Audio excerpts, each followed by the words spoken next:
Let's see, do I have enough real estate here? Let's get a little bit more headroom.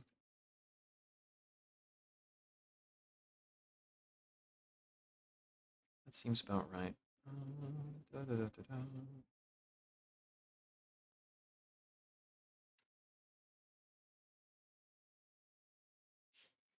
I actually need to watch that bit again. I think I might have missed them.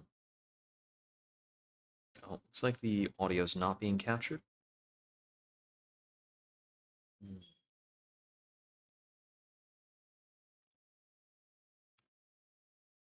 Okay, so we need audio capture from this.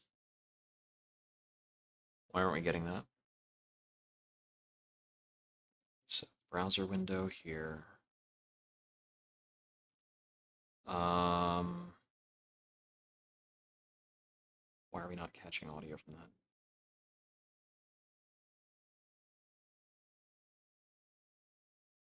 Okay, there's that. And come on. Because it doesn't match the default device that is that the computer's aware of. So We'll want to hear from there we go. you. Okay, cool. We will hear if you've been watching the January 6 hearings, if any evidence has compelled you, what do you think of them? Let's see. That will be in about 2 hours following the hearing tonight. And now, the January 6 committee's 8th hearing, live coverage on C-SPAN.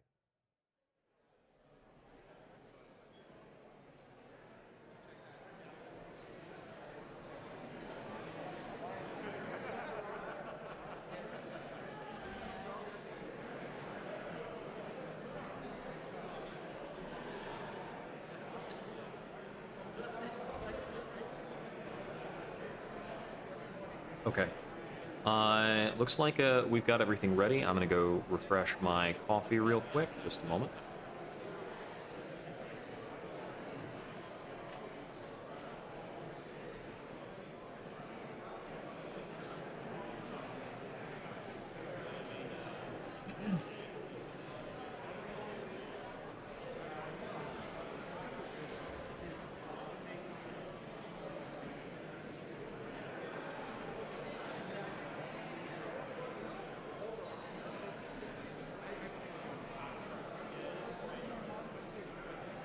All right, we're back.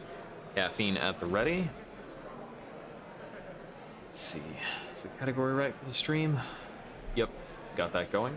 Cool, cool. So, on to the 8th hearing in this big old sequence of stuff. I'm wondering how much new stuff we're going to hear. One thing I heard is that we're going to be seeing footage or kind of demonstrations of how a lot of the Republican congressmen were acting during the siege, demonstrating that they know that this is serious and that they took it seriously at the time. To kind of push back on the narrative that this was some kind of unserious thing or that people weren't under threat. The other thing that I think is really effective about doing that in particular is that so many Republican candidates run on this kind of bravado. And I think that showing them in a position of weakness and in a position of fear undermines that in a good way. And I think Democrats need to be more vicious and more upfront about doing that kind of thing. We can't just let Republicans say what they want and define who they are. They need to be called out at every step of the way for what they're enabling.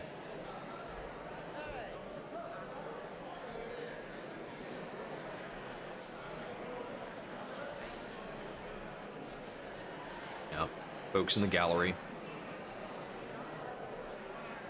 I don't particularly recognize anybody that's milling about. Let's see. Quality looks a little mediocre, but that's only when I have it blown up on my screen. On the stream, it looks about fine, actually. Let's see, what else do we know about what's going to happen? I think, as long as I have another window up, I think I can use it to search without disrupting the stream. Yeah, looks good.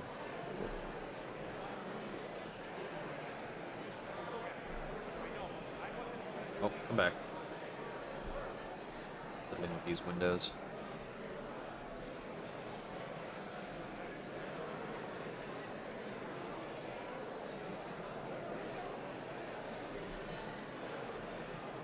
live updates through CNN.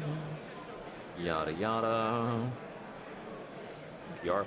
I'm expecting them to spend a decent amount of today, of this stuff, recapping over what they've been doing for the past 6 hearings, so that the folks who are only able to catch it prime time will be able to know more about what's going on.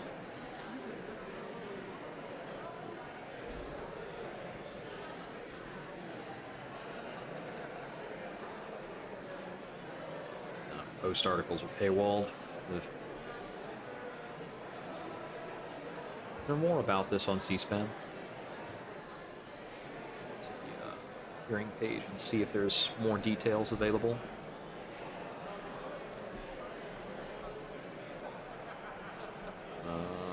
Let's see.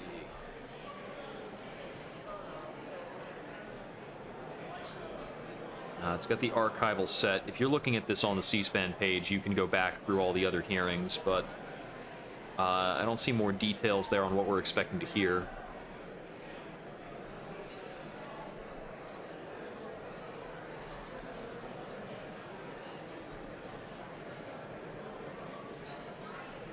So, the latest buzz has been about this Secret Service stuff, where the Secret Service was asked to produce cell phone records and revealed that several text messages from the 5th and 6th had been deleted. Well, it turns out that actually there was a FOIA request placed upon the United States Secret Service in January of 2021, and they responded to that FOIA request indicating that they did have records, but before the end of the month, they proceeded with this deletion. They were also asked by Congress within the month to produce those records. So it does appear, there is certainly the appearance that these records were deleted through a kind of willful negligence. Somebody should be losing their job over it at the very least. It should be criminal negligence, but it remains to be seen if anything's actually going to be done on that front. I don't think we've seen any kind of criminal charges going around in the Secret Service in my lifetime. I don't know. Apparently, there has been a loose record of actually sexual misconduct among Secret Service members during foreign trips. But we don't hear about that generally. It just happens.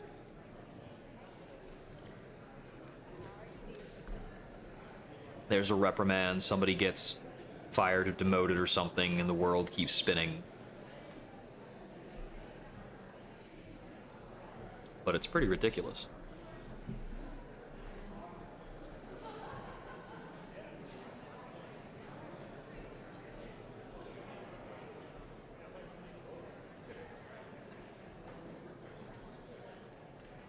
So we've got about 5 minutes to start time, give or take.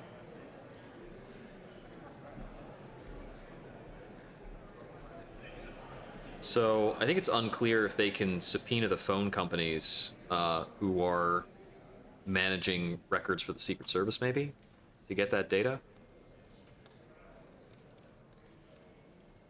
Depends on how that's managed, I guess.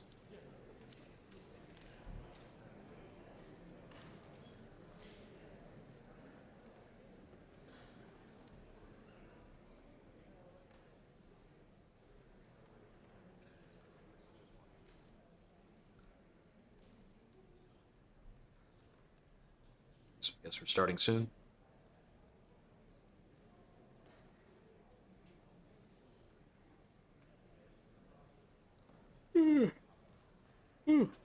Excuse me. I have not had an afternoon nap today. I think it's part of my routine nowadays, but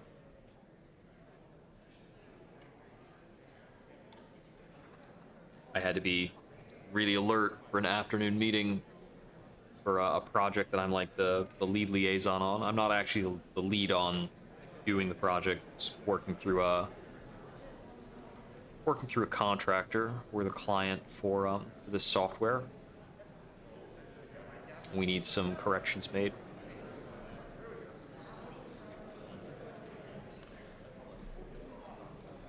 Folks milling in and out. So, how's it going with everybody? Anything anybody is interested to hear more about in particular? Let's pose this. Let's pose this. What was the single most shocking fact for you over the course of the last 7 or so hearings? There's a lot to break down. We have learned quite a lot.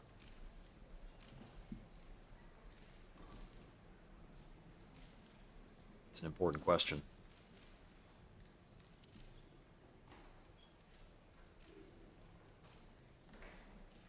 Is the fact that people would go out and do this in the first place speaks to a lack of trust in government. But for the other half of us to trust government, we need to see consequences happen from this.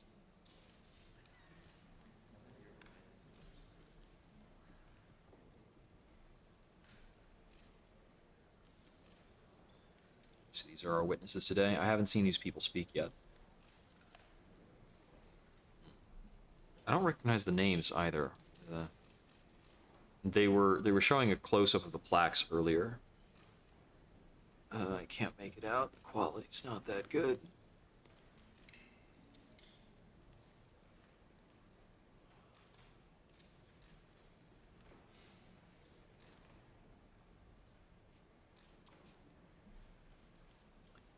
I'm often kind of face palming. When I take my drive in the morning sometimes to go to work, I'm usually listening to C-SPAN radio on my way in. They do the Washington Journal, which is a call-in program by and large. And the anchors on that are doing their best, their level best, to be as passive and nonpartisan as possible. But as a symptom of that, they don't necessarily correct information. So sometimes they'll have a guest on, and sometimes they usually try, if they're going to have a congressperson from one side on, they'll try and have the other side in the same block. So you'll listen to a Republican, then you'll listen to a Democrat, or vice versa. But they won't fact check people. So you'll have a Republican come on and just spout absolute mistruths, absolute lies. And you have some people who will call in and accuse the program of being biased one way or another. I'm like, you're not listening to the same program. They're just letting people say stuff. There's no bias whatsoever. It's not even a bias for truth. It's up to everybody who's listening to parse this and figure things out, which is a tragic state of affairs. And you'll have folks come in and say, like, oh, C-SPAN's like government sponsored, you're taking the government line and things like that. And it doesn't matter who's president or who's in Congress or whatever. People would come out and say that either way just because they heard something they didn't like on C-SPAN. C-SPAN's not actually paid for by the government. It's paid for by a coalition between other cable companies to legitimize cable. Interesting little factoid.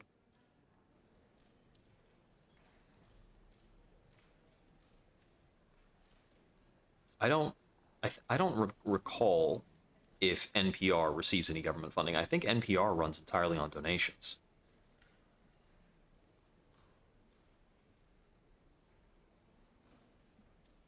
I don't think I've donated to NPR before, but there was a classical station that partners with NPR that I used to listen to a lot. And I called in on some of their like donation drives because I figured, hey, I'm listening to this music pretty consistently, both in the car and at my workplace, so I ought to pay for it a little bit. The committee will be in order. That's it, WETA. I was thinking like WMATA in my mind, and I'm like, no, that's the Metro. Good evening. Earlier this week, I received a positive COVID diagnosis.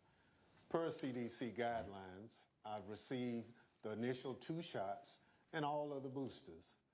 Thus far, I've been blessed to experience very minimal symptoms. Because I'm still quarantined, I cannot participate in person with my colleagues. I've asked our Vice Chair, Ms. Cheney, to preside over this evening's hearing, including maintaining order in the room and swearing in our witnesses. When you get down to it, the professionalism and the smoothness involved in the like remote attendance of congresspersons makes you feel like it should have been that way all along. He lied, he bullied, he betrayed his oath. we probably could have accomplished all of this remote work stuff 5 or 6 years ahead of COVID. Washington. Afterward, on January 6th, when he knew that the assembled mob was heavily armed and angry, We can do quite a lot when the pressure's on. to the Capitol, and he It's just a shame how many things will have to literally be on fire before we actually tackle climate For the change. weeks between November election and January 6th, Donald Trump was a force to be reckoned with. He shrugged off the factuality and legality correct, sober advice of Although his it seems honorable and sensible advisors. bit of a beep He there. recklessly blazed a path Seems as though of lawlessness maybe and corruption, Great Britain might get back on the same track. I understand that be damned.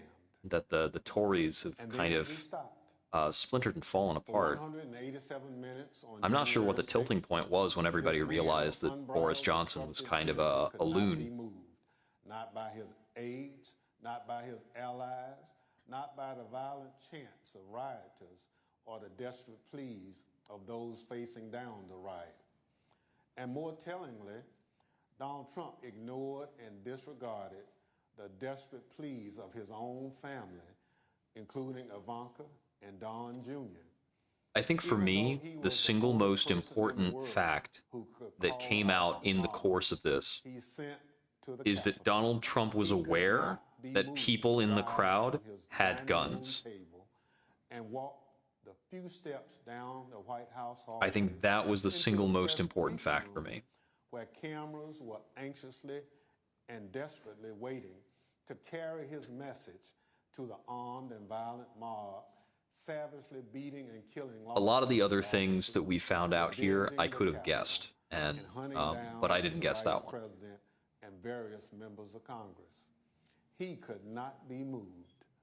This evening, my colleagues, Mr. Kingsinger of Illinois and Ms. Luria of Virginia, will take you inside the White House during those 100. So they're doing this on a Thursday. It's very routine in Capitol Hill for big news to come out on Fridays for some obnoxious reason. It's like a sneaky thing that is done. While he ignored his advisors, stood by and watched it unfold on I would be television. delighted if we heard news of some kind of indictment on Friday, but I don't think we're quite there yet. As we've made clear throughout these hearings, our investigation goes forward. We I think the continue Cassidy to Hutchinson receive new testimony information was every day. brand We new. continue to hear from witnesses. We will reconvene in September to continue laying out our findings. to the September, American oh my people. God. But as that work goes Congress forward, does not a number Congress of does not facts do enough are work. clear.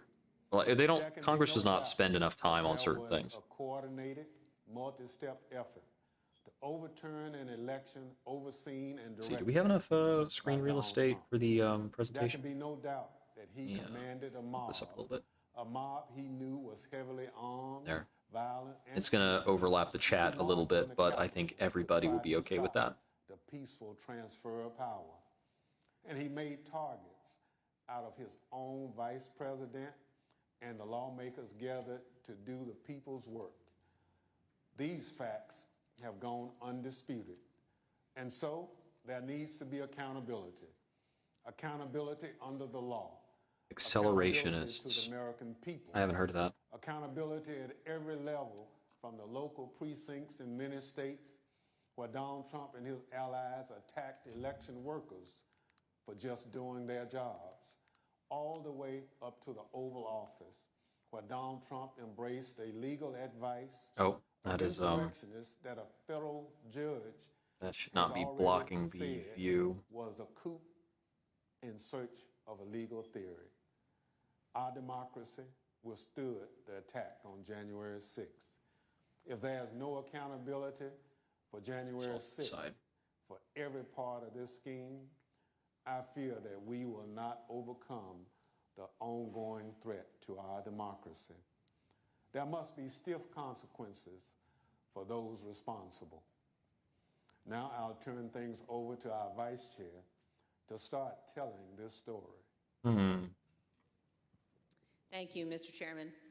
Without objection, the presiding officer is authorized to declare the committee in recess at any point. Pursuant to House Deposition Authority Okay, Regulation so 10, it's a I pro announce that the race war, committee has approved basically. the release of the deposition material presented during today's hearing. And let me begin tonight by wishing I need Chairman to make sure Thompson my rapid other opera recovery from windows COVID. are He has behaving. expertly led us through 8 So hearings it looks so like if I far, drag and he something has brought onto my us main to the screen, point it'll we obscure the are view. today. In our initial hearing, the chairman and I described what ultimately became Donald Trump's 7-part plan to overturn the 2020 presidential election, a plan stretching from before Election Day through January 6th. At the close of today's hearing, our 9th, we will have addressed each element of that plan. But in the course of these hearings, I thought this was the 8th we hearing. have received new evidence, and new witnesses have bravely stepped forward. Efforts to litigate and overcome immunity and executive privilege claims have been successful, and those continue. Doors have opened, new subpoenas have been issued, and the dam has begun to break. And now, even as we conduct our 9th hearing, we have considerably more to do. I We did have see that far they more finally evidence to share dragged with the American Steve people Bannon into a and more to courtroom, gather. so that's So our good. committee will spend August And he's pursuing going to and have to merging face charges of information contempt on multiple top of, fronts you know, what they were before asking him about in the convening first further place. hearings this September. Today, we know far more about the I'm president's still waiting to plans see them put and the actions to squeeze overturn on the Lindsey election Graham than regarding the almost all members occurrences of in Congress Georgia. did when President Trump was impeached on January 13th, 2021, or when he was tried by the Senate in February of that year.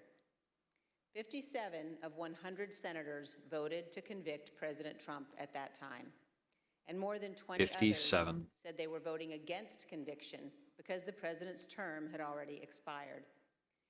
At the time, I don't believe we the were Republican only, leader what, of the 3 United away? States Senate said this about Donald Trump. A mob. Is it 60 or is it 66 as the barrier for the impeachment? These criminals were carrying his banners, hanging his flags, and screaming their loyalty to him. Part of me wonders if they had processed the It impeachment was obvious. on like the 7th or the 8th. President Trump Maybe they could have gotten it through before the was in Republicans this. organized themselves. He was the only one.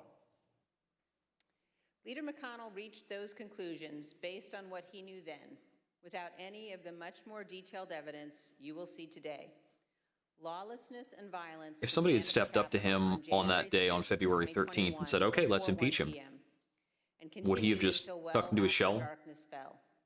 What exactly was our commander-in-chief Yeah. doing during the hours Yeah, I think of it's a full violence? 2/3. Today, we address precisely that issue. I think the 60 barrier Everything you've is heard in these for hearings thus far the will help you filibuster. understand President Trump's So motives 61 during the constitutes a violence. supermajority.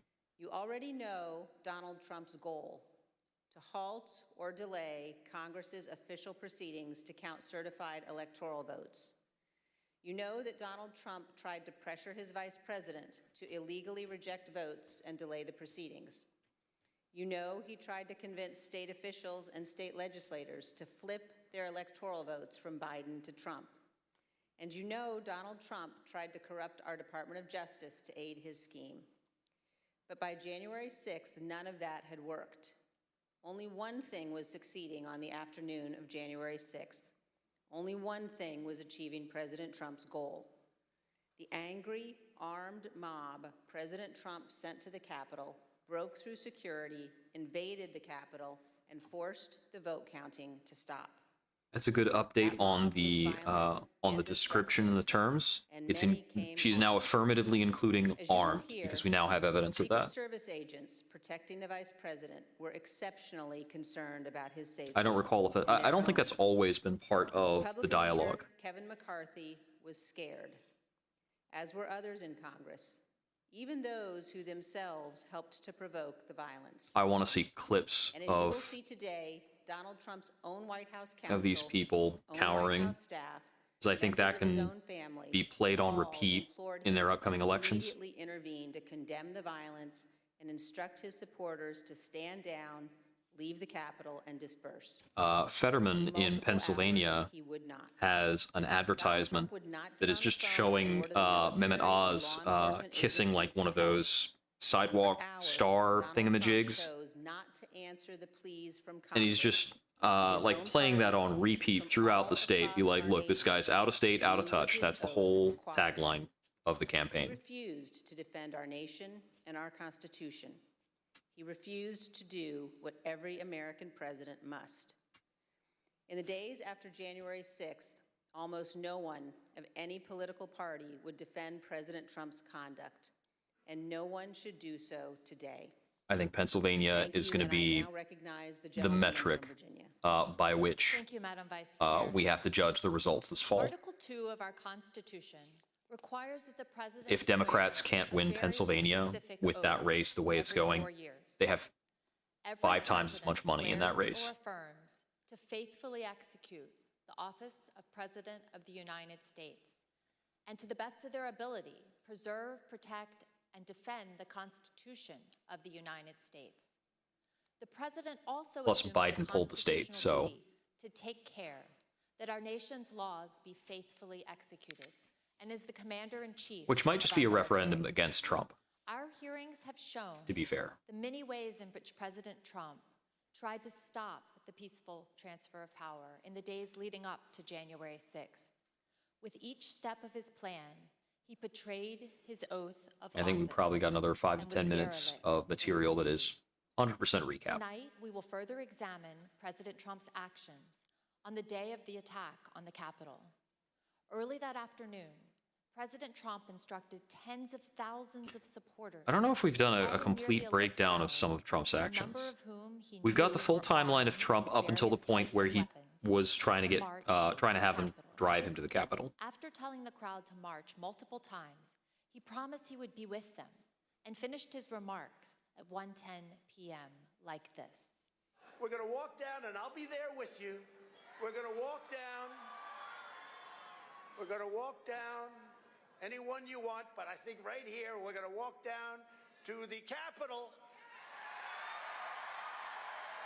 So let's walk down Pennsylvania Avenue. By this time, the Vice President was in the Capitol.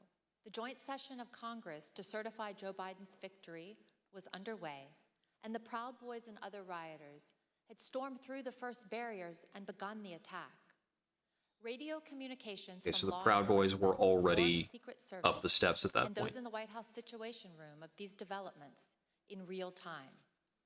At the direction of President Trump, thousands more rioters marched from the ellipse to the Capitol, and they joined the attack. As you will see in great detail tonight, President Trump was being advised by nearly everyone to immediately instruct his supporters to leave the Capitol, disperse, and halt the violence. Virtually everyone told President Trump to condemn the violence in clear and unmistakable terms. How much time And was those it on before he Capitol acted? Hill Was it and across the an nation hour, 2 begged hours? President Trump to help. more? But the former president chose not to do what all of those people begged. He refused to tell the mob to leave until 4:17.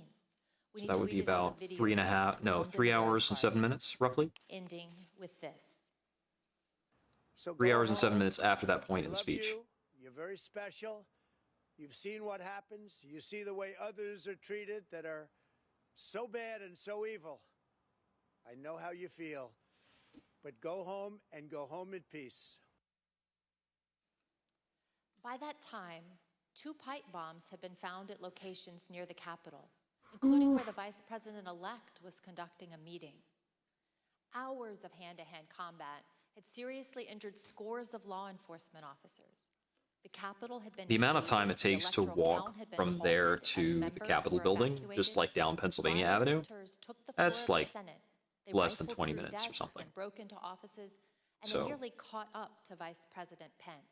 so they spent Guns were drawn on the House at least floor, 3 hours and in a the Capitol, rioter was basically. shot Although attempting to a infiltrate the good 2 chamber. hours with that amount of We people know that a number of rioters intended sieging the acts of Capitol physical violence against specific before elected Trump officials. said anything. We know virtually And of course he all said the that, and that doesn't mean they riots necessarily motivated stopped. By President Trump's rhetoric that the election had been stolen, and they felt they needed to take their country back. This hearing is principally about what happened inside of the White House that afternoon. From the time when President Trump ended his speech until the moment when he finally told the mob to go home. Okay, yeah, The this span of is a chunk of time we haven't heard 187 about. minutes, more than 3 hours. What you will learn is that President Trump sat in his dining room and watched the attack on television, while his senior-most staff, closest advisors, and family members begged him to do what is expected of any American president. See, I think the Hutchinson testimony covered a bit of what Edwards was doing at this point, because he was told about it, and Edwards just kind of sat there waiting for it to get worse or waiting for something to happen, because Edwards didn't want to be part of the group who was telling Trump to do something about it, duty and country first. despite a bunch of other people telling Trump to do something about it. And our democracy hung in the balance. President Trump refused to act because of his selfish desire to stay because he's a in man, power. baby. And I yield to the gentleman from Illinois, Mr. Kinzinger. Thank you. Thank you, Ms. Loria. 1 week after the attack, Republican leader Kevin McCarthy acknowledged the simple truth. President Trump should have acted immediately to stop the violence. During our investigation, General Mark Milley, the chairman of the Joint Chiefs of Staff, also remarked on the president's failure to act. Let's hear what they had to say. The president bears responsibility for Wednesday's attack on Congress by mob rioters. He should have immediately denounced the mob when he saw what was unfolding. These facts require immediate action by President Trump. And it was so hilarious that, like, Republicans for about 2 weeks remembered what it meant to be part of America. And they forgot again because his numbers didn't go down hard enough. No call, nothing, zero. Like my colleague from Virginia, I'm a veteran. I served in the Air Force and I serve currently in the Air National Guard. I can tell you that General Milley's reaction to President Trump's conduct is 100% correct. And so was Leader McCarthy's. What explains President Trump's behavior? Why did he not take immediate action in a time of crisis? Because President Trump's plan for January 6th was to halt or delay Congress's official proceeding to count the votes. The mob attacked the Capitol. It's such an obvious conclusion. It's really such a shame that we have to tread through all this to overcome such a weird public opinion. Ultimately delayed for hours. The mob was accomplishing President Trump. This is an effort in public forum to deprogram a cult. Here's what will be clear by the end of this hearing. President Trump did not fail to act during the 187 minutes between leaving the ellipse. He chose not to act. Go home. He chose not to act. But there were hundreds that day who honored their oaths and put their lives on the line to protect the people inside the Capitol and to safeguard our democracy. Many of them are here tonight with us, and many more are watching from home. As you already know, and we'll see again tonight, their service and sacrifice shines a bright light on President Trump's dishonor and dereliction of duty. I yield to the Vice Chair. Thank you very much, Mr. Kinzinger. I'd like to begin by welcoming our witnesses this evening. Tonight we're joined by Mr. Matthew Pottinger. Mr. Pottinger is a decorated former Marine intelligence officer who served this nation on tours of duty in Afghanistan and Iraq. He served in the Trump White House from the first day of the administration through the early morning Is this hours Secret of January Service? 7th, 2021. The last role in which he served in the White House was as Deputy National Security Advisor to the President of the United Deputy States. National Security Advisor. We're also joined by Sarah Matthews. Ms. Matthews started her career in communications, working on Capitol Hill, serving on the Republican staffs of several House committees. She then worked as It's still Deputy Press shocking to see Secretary how for young President Trump's people are re-election who are holding campaign these jobs. before joining the Trump White House in June of 2020. The election She campaign. served there as Deputy Press June Secretary 2020. and Special Assistant to the President Okay. Press until the secretary. evening of January 6th, 2021. How many press I will now secretaries did the swear in Trump our admin go witnesses. through? I think it was The it witnesses will 3 or please was it stand 4? and raise their right hands. So we had, I can't You remember the swear name of their or first affirm guy. under penalty of perjury And then there was that the testimony McEnany, you are about and to I think there was give one is the more. truth, the whole truth, and nothing but the truth. So help you God. Thank you. You may be seated. First And guy let was the like record being reflect that the parodied. They witnesses had him say answered such in the ridiculous affirmative. things. And then it got Thank too you ridiculous for both him. again for being here tonight. Mr. Pottinger, thank you for your service to the nation, as well as for joining us this evening. Yeah, I think there's an element of that. I think younger people are less willing to say no when you tell them to do something, and Trump was steadily wheeling through everybody to get more agreeable yes men. When I started at the White House, I was a senior director for Asia on the National Security Council I think staff. I've got so the, that was a job that involved helping coordinate the I think I've got president's Asia chat policy. in the background. I supported the president when he Bumped up a little met bit. or interacted with Asian leaders. There we go. Later, 2019, I was Maybe expand promoted this to the a little job of Deputy National Security Advisor. In that role, I was the chairman of the Deputies Committee. There we That's go. an NSC meeting of all of the deputy cabinet secretaries. We would settle important matters of national policy related to our national security, and we would also tee up options for the president and for his cabinet members. Oh man, this guy must have had I a felt then, as I frustrating look back, job. It was a privilege to serve in the White House.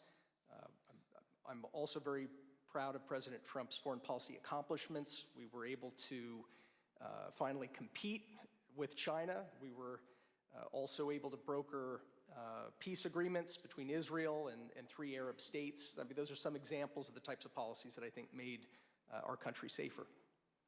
There's like a nervousness, like an apologetic edge in his voice. That sounds pained. For most of the day I was in the White House. Oh, I think it's like 100%. Although when the president was speaking at the rally, I was actually off-site at a scheduled meeting with India's ambassador to the United States. The National Security Council staff was not involved in organizing the security for what was a domestic event, the rally.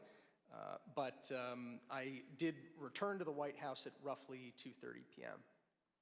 Thank you, and I know my colleagues will have additional questions for you about that afternoon. Yeah, I think the people who Let me get turn in now to you, there Ms. Matthews. that are not How did related to you family friend join connections. President Trump's White House staff? No, it's probably entirely through family friend connections. I don't think anybody who is in this kind of position is somebody who doesn't come from money. And I joined the Trump re-election campaign in June of 2019. I was one of the first communications staffers actually on board for his re-election campaign. And during that time, I traveled all around the country and met Kayleigh McEnany, who was also working on his re-election campaign.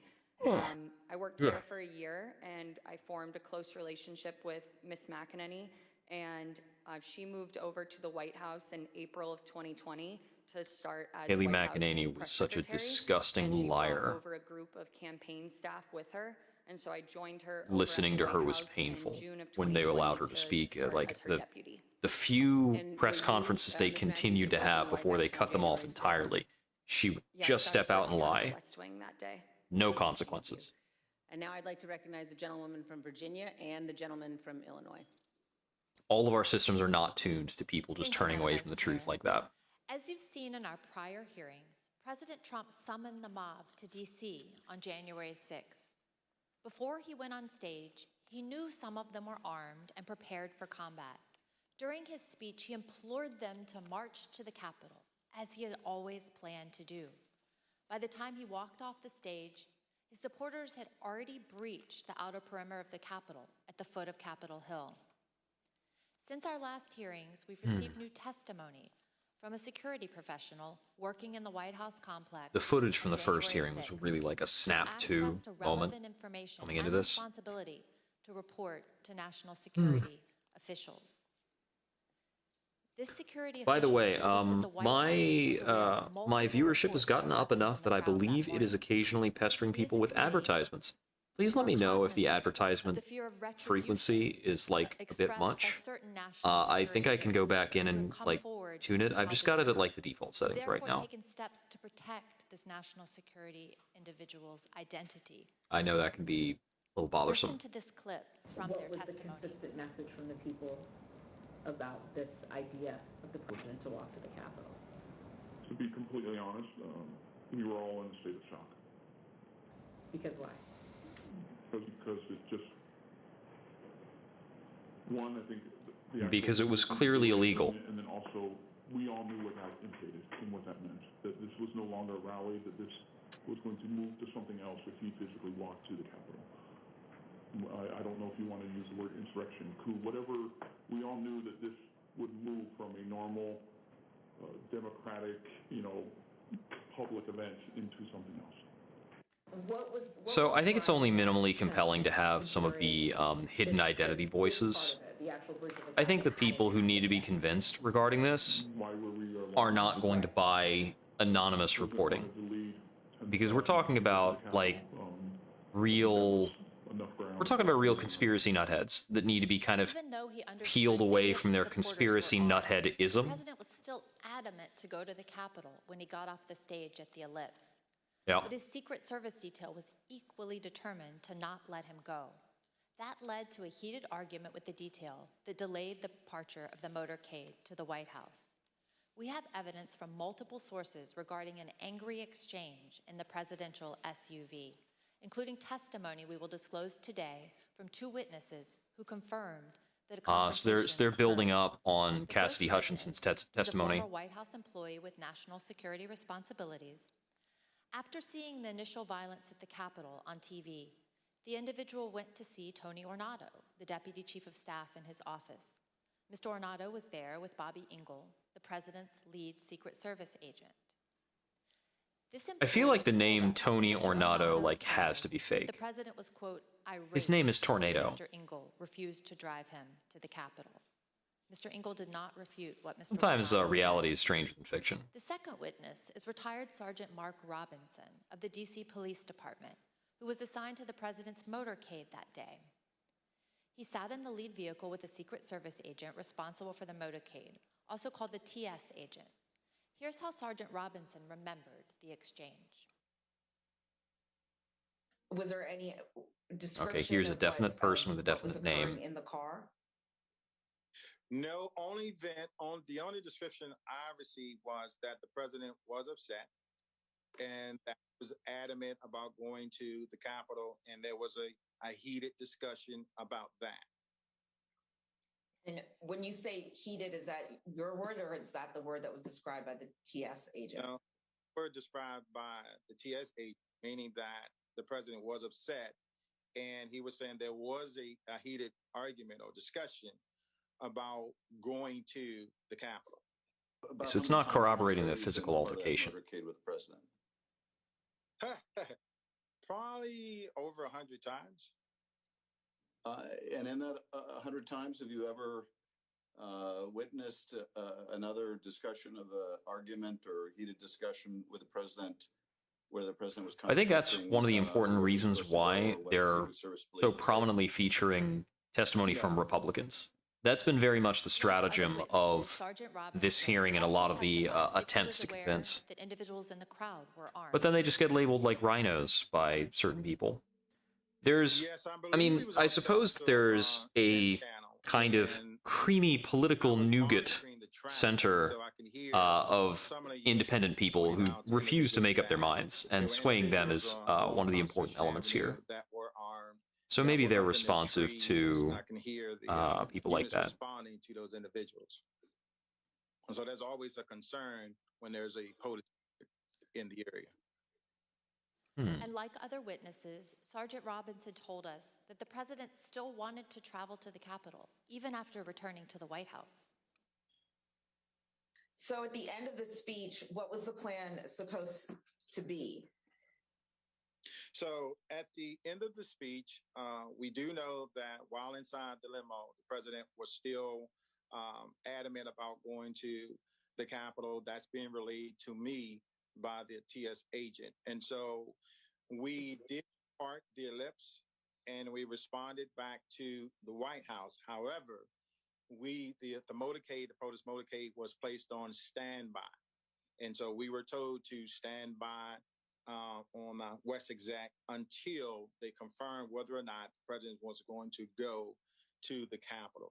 And so I may have waited, I would just estimate maybe 45 minutes to an hour, waiting for Secret Service to make that decision.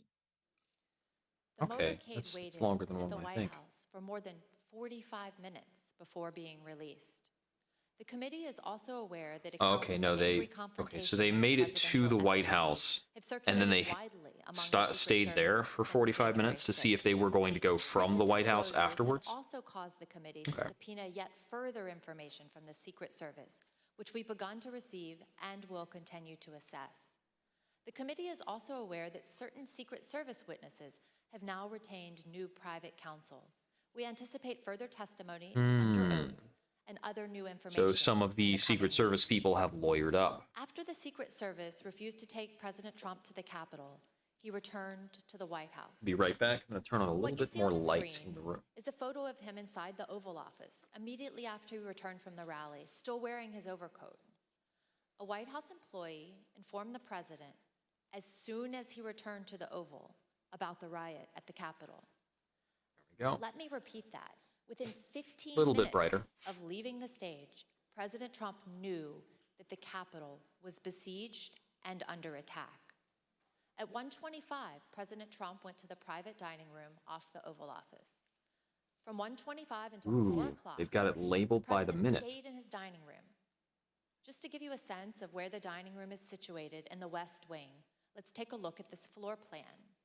The dining room is connected to the Oval Office by a short hallway. Witnesses told us that on January 6th, President Trump sat in his usual spot, at the head of the table, facing a television hanging on the wall. We know from the employee that the TV was tuned to Fox News all afternoon. Here you can see Fox News on the TV showing coverage of the joint session that was airing that day at 1:25. Other witnesses confirmed that President Trump was in the dining room with the TV on for more than 2.5 hours. There was no official record of what President Trump did while in the dining room. On the screen is the presidential call log from January 6th.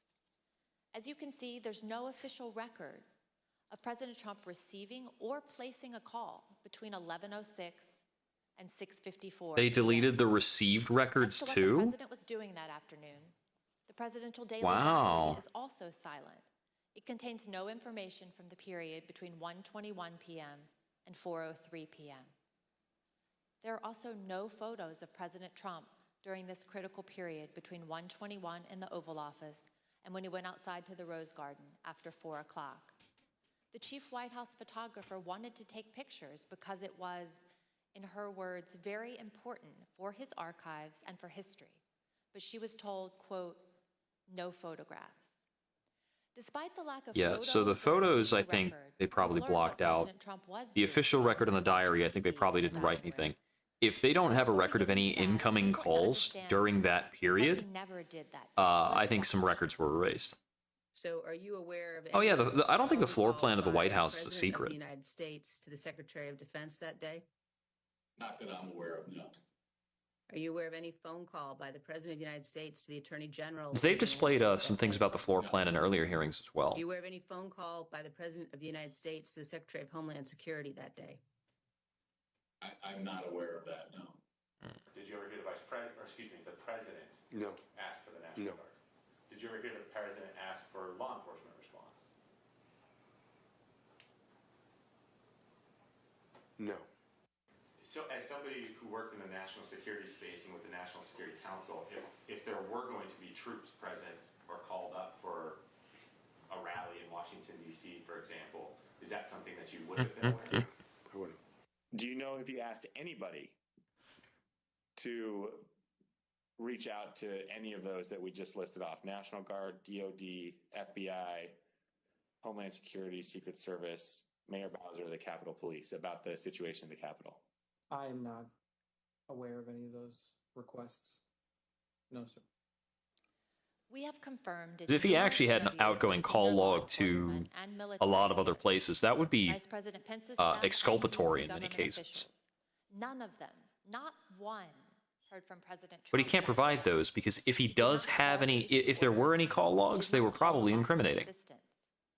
This week we received additional testimony from yet another witness about why the president didn't make any efforts to quell the attack.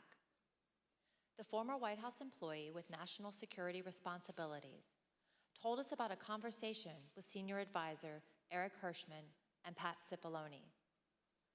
Pat Cipollone, the lawyer for the White House. This conversation was about a pending call from the Pentagon seeking to coordinate on the response to the attack. Mr. Hirschman turned to Mr. Cipollone and said, the president didn't want to do anything. And so Mr. Cipollone had to take the call himself. So if President Trump wasn't calling law enforcement or military leaders, what did President Trump spend his time doing that afternoon while he first settled into the dining room?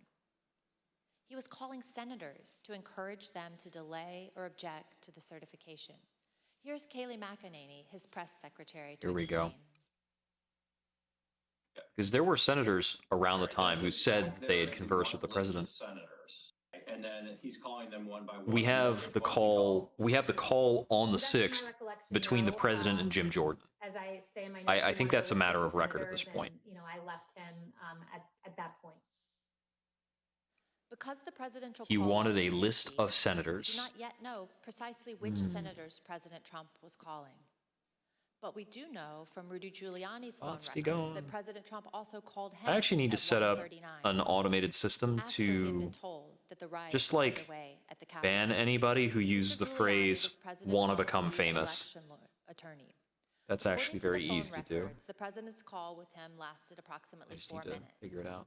Recall that Fox News was on in the dining room. Can I do that here? Let's take a look at what was Can I airing. block as this call a was series of ending. words? I think I know I can block individual The president, words, as but we all saw, fired this crowd up. They've all, tens of thousands, maybe 100,000 or more, have gone down to the Capitol or elsewhere in the city, and they're very upset. Now, I jumped down as soon as we heard the news that Brett gave you about Mike Pence. I started talking to these people. I said, what do you think? One woman, an Air Force veteran from Missouri, said she was, quote, disgusted to hear that news and that it was his duty to do something. And I told her, I said, there's nothing in the Constitution unilaterally that Vice President Pence could do. She said, that doesn't matter. He should have fought for Trump. oh, I have heard that the Twitch commercials will come in super loud. Sorry about that. At the Capitol, I don't think there's a way for me to President Trump's set them to fired. match my, usual volume level. Actually, I think I had the volume level for the hearing down a little bit. So maybe if I turn up the hearing, I'm going to turn up the hearing in a moment, and then you can kind of adjust your volume accordingly so that the commercials are less jarring.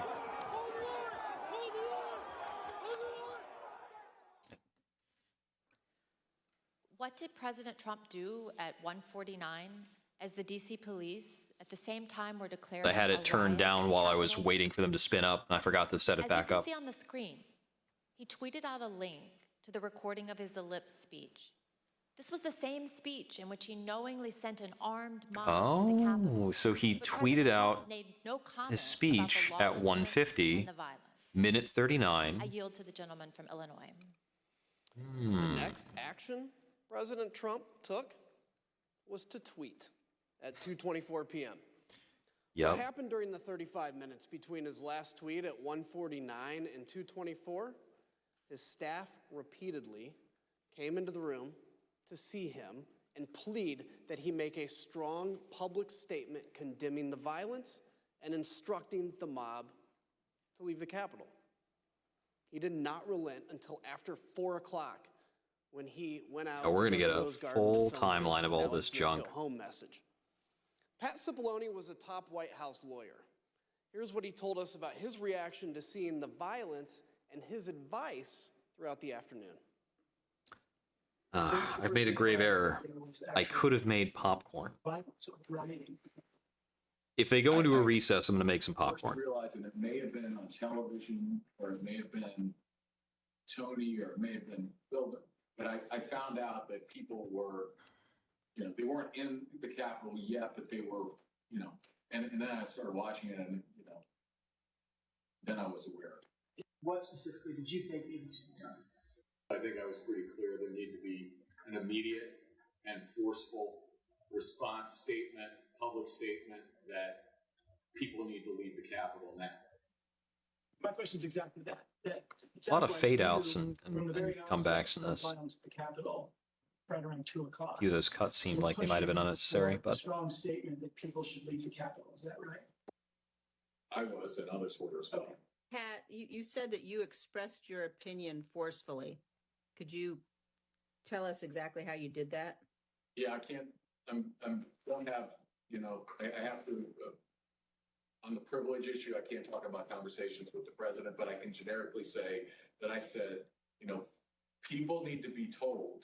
There needs to be a public announcement. I think Pat Cipollone has a burden to ensure that his words do not directly incriminate the president, when you said that? because an incrimination of the president by the individual who is effectively the president's lawyer probably wouldn't hold up. Approaching the Capitol I think it would be proper for the defense to get that thrown out when it comes down to an eventual case. His view that the president didn't want to do. So any statements from Cipollone, I think, can only really apply towards the public opinion. Say something along the lines that you suggest. Cipollone's a lawyer, so he knows that. Many people Ooh, suggested it. Private Zombie, thank you very Not just much. me, many people felt the same way. Getting some folks hooked up.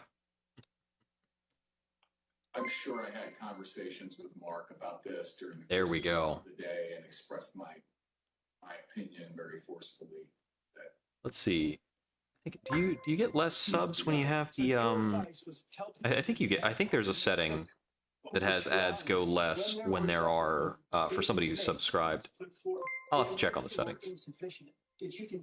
I'll definitely get that figured out later. If I have the means to make sure that people who are subscribed see fewer advertisements, I'll make sure that's the case. Push for a stronger statement. Yes.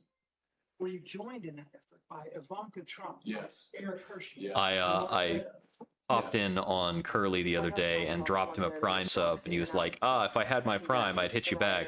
And I'm like, I'm not sending you my Prime, I'm just subbing to you. Strong statement to condemn the rioters.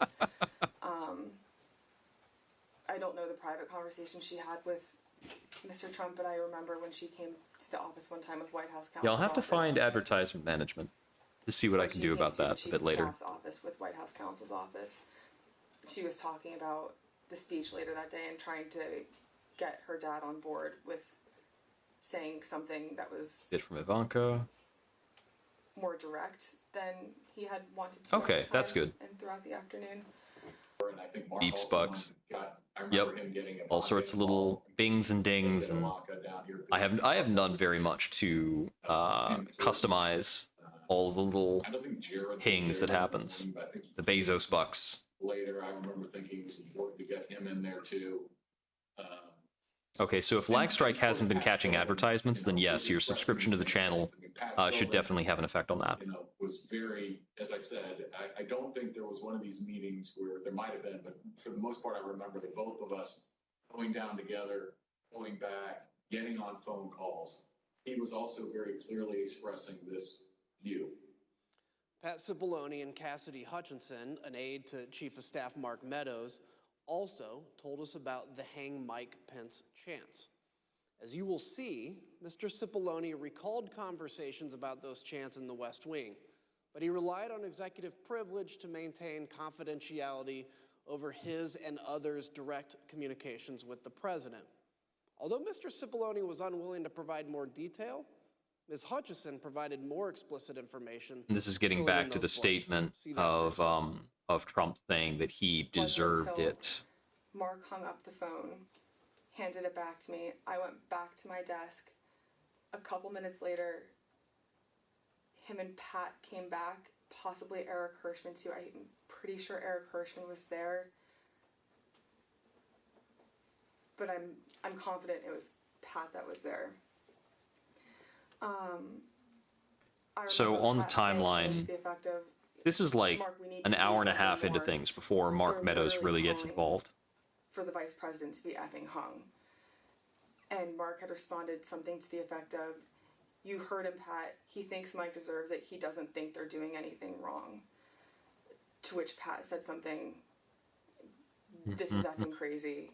We need to be doing something more. Briefly stepped into Mark's office. Thank goodness for a couple of proverbial flies on the wall. At the Capitol chanting, "Hang Mike Pence."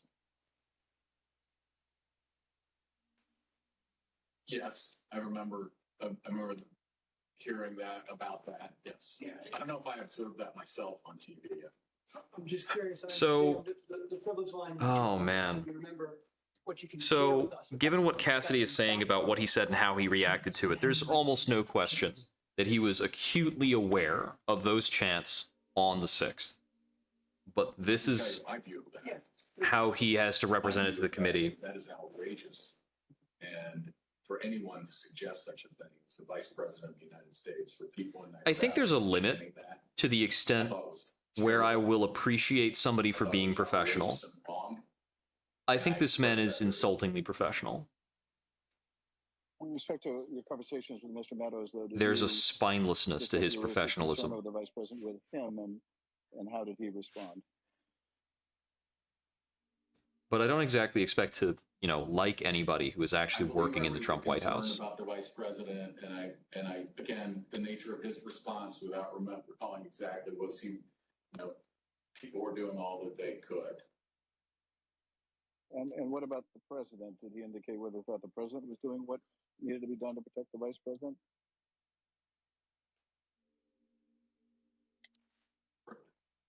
Yeah, just sir. That question. Call for production meeting. Yeah. Okay. I'm being instructed on it. I see.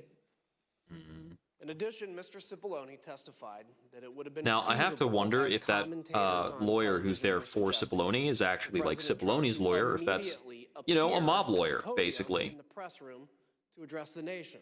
Because we're dealing with mobsters. Would it have been possible at any moment for the president to walk down to the podium in the briefing room and talk to the nation at any time between when you first gave him that advice at 2 o'clock and 4:17? So, of course, this is a rhetorical question, because, of course, it's possible for the president to do that. Would it have been possible? Yes. Yes, it would have been possible. We just Yeah, heard Mr. Cipollone obviously. say that President Trump could have gone to the press briefing room to issue a statement at any moment. To give you a sense of just how easy that would have been, let's take a look at a map of the West. We're going to look at the floor plan. As we saw earlier, the president's private dining room is at the bottom of the map. The press briefing room is at the top, highlighted in blue. And the Rose Garden, where the president ultimately filmed his go home video, is on the right next to the Oval Office, and that's highlighted in green. Ms. Matthews, how quickly could the president have gotten on camera in the press briefing room to deliver a statement to the nation? 10 So minutes, as you outlined, tops.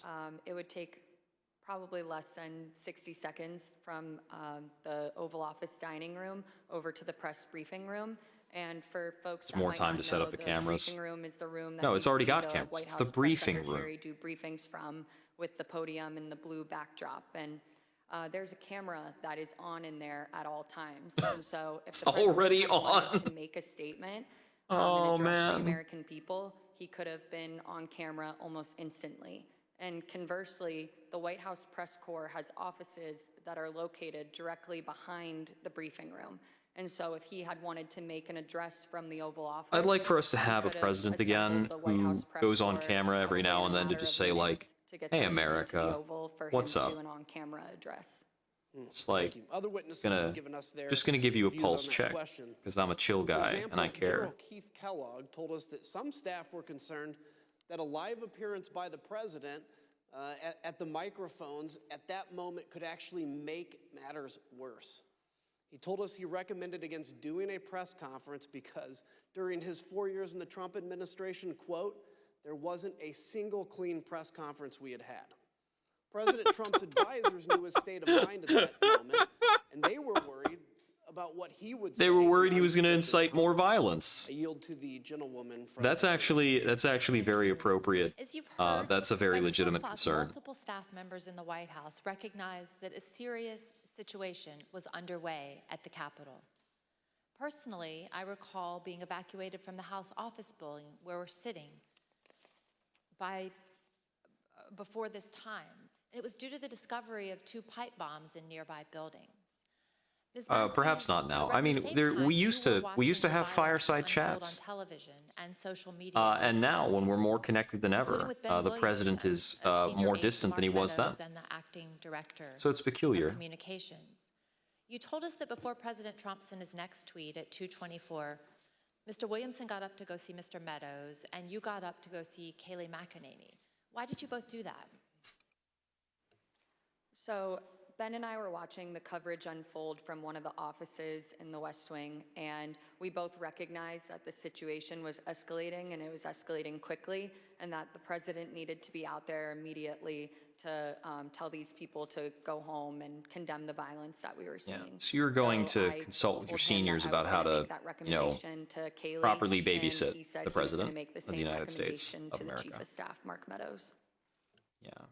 Thank you. And one of your colleagues in the press office, Judd Deere, told us he also went to see Ms. McEnany at that time. Let's hear what he said about this critical period of time, right as the rioters were getting into the Capitol. So McEnany is like too internal to things to speak out against Trump at any point during this.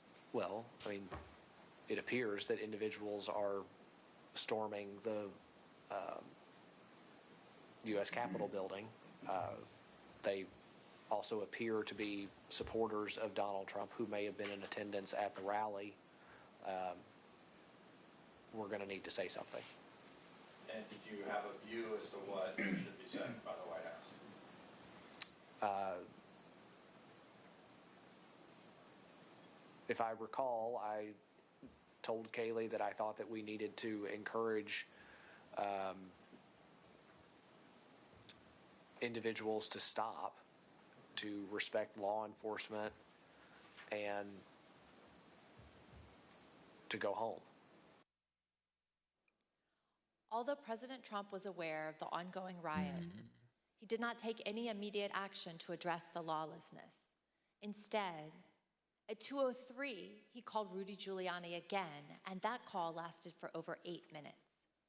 Moments later at 2:13, So how do we know that he broke into called the Rudy Capitol Giuliani at itself. 2:03 if that's not on One of the White House Proud log? Boys charged Is with that because he used a cell phone? conspiracy, Dominic Pizzola, used an officer's shields to smash a window, and rioters flooded into the building.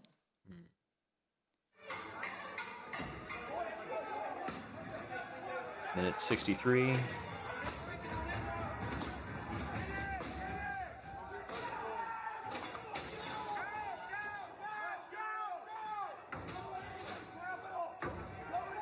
Okay, so it's at minute 63 that they actually first breached the Capitol. Minute 63, making this 2:13. 10 minutes after his phone call with Rudy The Giuliani. Secret Service held Vice President Pence in his office right off the Senate chamber for 13 minutes. But in as between they Trump's worked to clear first a and safe second path tweet. to a secure location. Now The listen second to some tweet of was that at radio like traffic 2:10 and see what they to were 2:30, seeing as like they the were saying earlier. protesters got just feet away from where the The Vice first tweet was at President 1:50.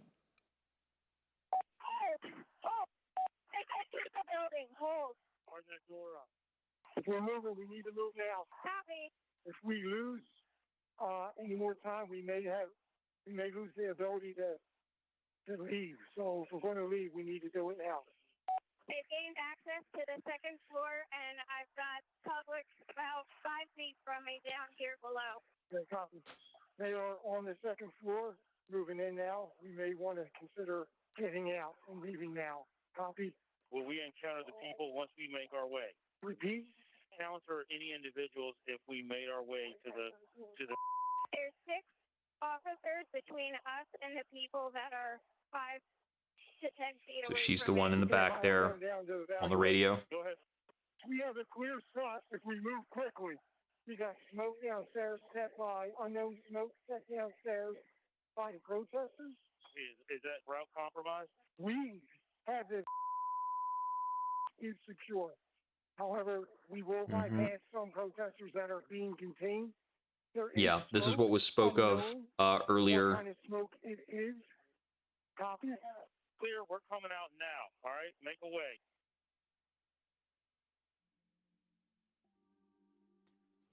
The President's National Security Council staff was listening to these developments and tracking them in real time.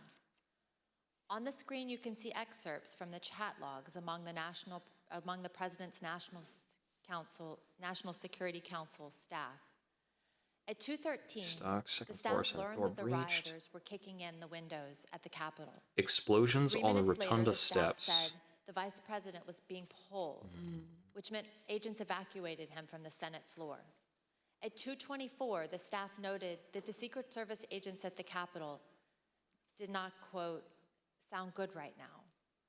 Earlier, you heard from a security professional who had been working in the White House complex on January 6th with access to relevant information and a responsibility to report to national security officials. We asked this person, So there is what was meant some by the thought comment that the Secret Service agents did not, quote, did not sound good right sound good. In the following clip So that of could mean two testimony, things. That which can has mean been either modified to they're protect the under individual's pressure or identity, in danger. the professional discusses The other what thing they that it could heard be from is that listening some to of the Secret incoming Service radio who were there traffic at the that day. Capitol had the intent of removing Mike Pence from the building and putting him somewhere. The Capitol does not sound good right now. Correct. What does that mean? The members of the VP detail at this time were starting to fear for their own lives. There was a lot of yelling, a lot of. Yeah, because people were chanting "Hang Mike Pence." I think a lot of those people started to understand that they might be beaten to death. It was disturbing. I don't like talking about it, but there were calls to say goodbye to family members, so on and so forth. It was getting, for whatever the reason was on the ground, the VP detail thought that this was about to get very ugly.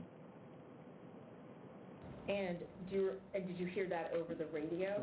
I hope What was the that some of those people Secret Service agents are kind of scared straight by this. I hope that these people who were involved in this, I hope they can get past the trauma of it, but afterwards, I hope they continue to advocate against this kind of insanity till the end of time. obviously conveyed the disturbing, but what prompted you to? They need to tell this story.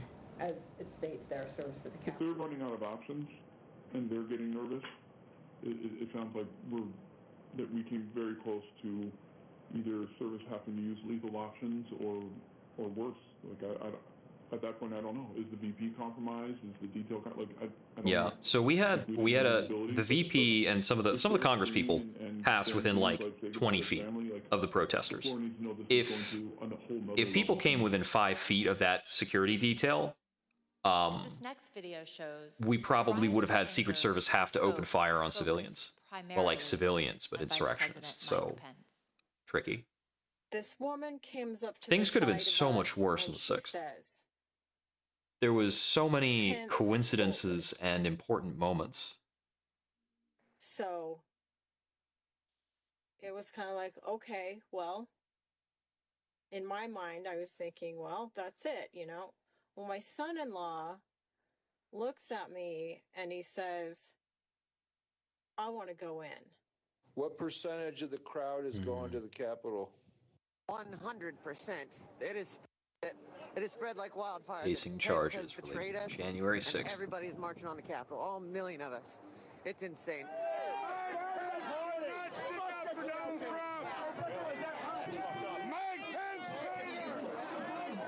Everybody who showed up at the Capitol building in like military fatigues needs to be put away for a long time.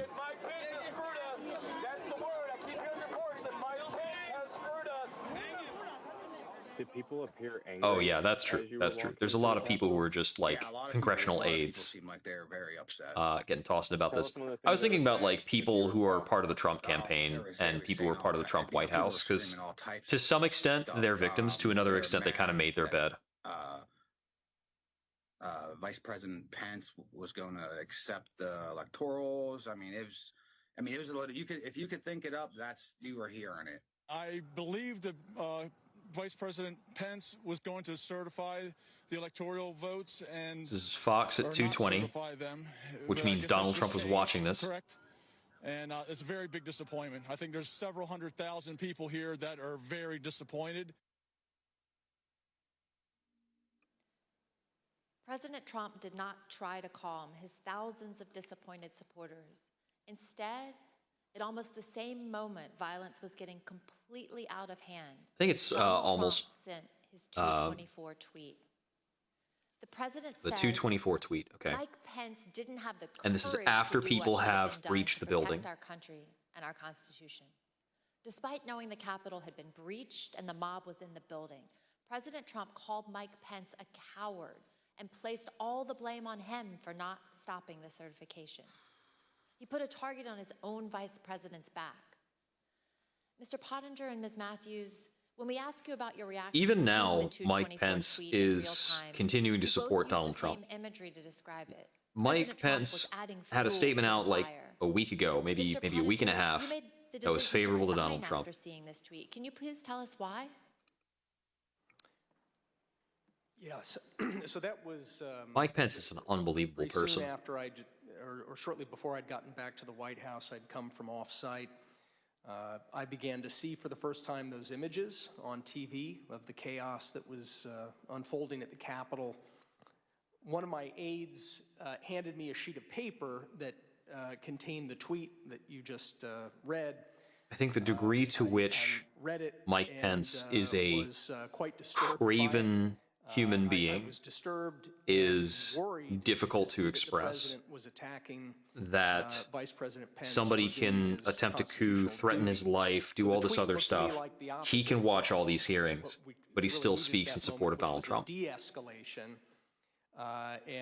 which I think can that's only be why a tactical move I had said earlier that it for the looked sake like of his own fuel standing. being poured on the fire. So that was the moment that I decided that I was going to resign. That would I think be I think Mike Pence is probably angling for a run, and he doesn't want to speak up against Donald Trump for that reason, because he wants those supporters. Thank you. And Ms. Matthews, what was your reaction to the president's tweet about Vice President Pence? So it was obvious that the situation at the Capitol was violent and escalating quickly. And so I thought that the tweet about the vice president was the last thing that was needed in that moment. And Yeah. I remember thinking Talk about the exact thing that the this was going to be bad press for him to secretary tweet this Corr because it was was essentially looking to him giving prevent the green by light saying to that it these, might be a bad people, idea for him to telling them go that and what speak they to were the doing public. at the steps of the Capitol That's what they were entering worried the about. Capitol was okay, that they were justified in their anger. And he shouldn't have been doing that. He should have been telling these people to go home and to leave and to condemn the violence that we were seeing. And I'm someone So many who people have has pointed worked to, with him, oh, you he know, came I out at worked on 4 the o'clock. He told campaign, people to go home and be traveled all around the peaceful. country, going It's like, to okay, yeah, Congress but at rallies with 2:30, him, and he I've was seen the telling them, impact that his words have go on hunt his down supporters. Mike Pence. They truly latch on to Yeah, every word and yeah. every tweet that he If nothing says. ever And so sticks, then I like, think what's that the in that what's the moment matter for with him going to lower? tweet out the message about Mike Pence, it was him pouring gasoline on the fire and making it much worse. Because once you've got a certain amount of money, you Thank just you both. it And let's watch what doesn't seem others as though also told consequences us about exist their anymore. reactions to this tweet. I don't remember when exactly I heard about that tweet, but my reaction to it is that's a terrible tweet, and I disagreed with the sentiment, and I thought it was wrong. That's some of the What was first your like reaction? straight talk we've seen out of him in this interview. We've seen a lot of cuts to that interview recording with Pat Cipollone.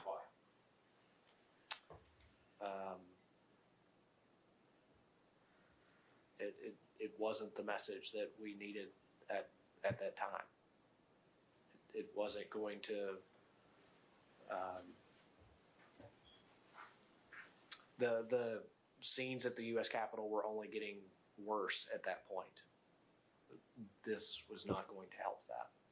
Were you concerned it could make it worse? Certainly. Ms. Hutchinson, what was your reaction when you saw this tweet? As a staffer that worked to always represent the administration to the best of my ability and to showcase the good things that he had done for the country,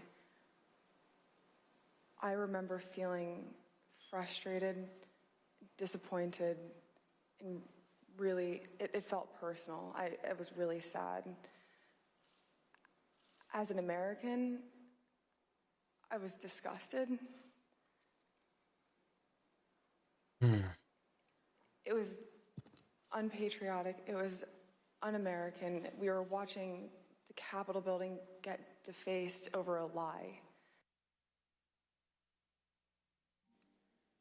As you will see, at 2:26, the vice president had to be evacuated to safety a second time. Back in and like within 40 feet of 2008, the rioters. we could not imagine enduring this. Like collectively, us all as Americans, we could not imagine this possibility in 2008. It was difficult to imagine this possibility in 2016, but I think a lot of us knew in 2016 that we were looking for a shit show. It's open combat.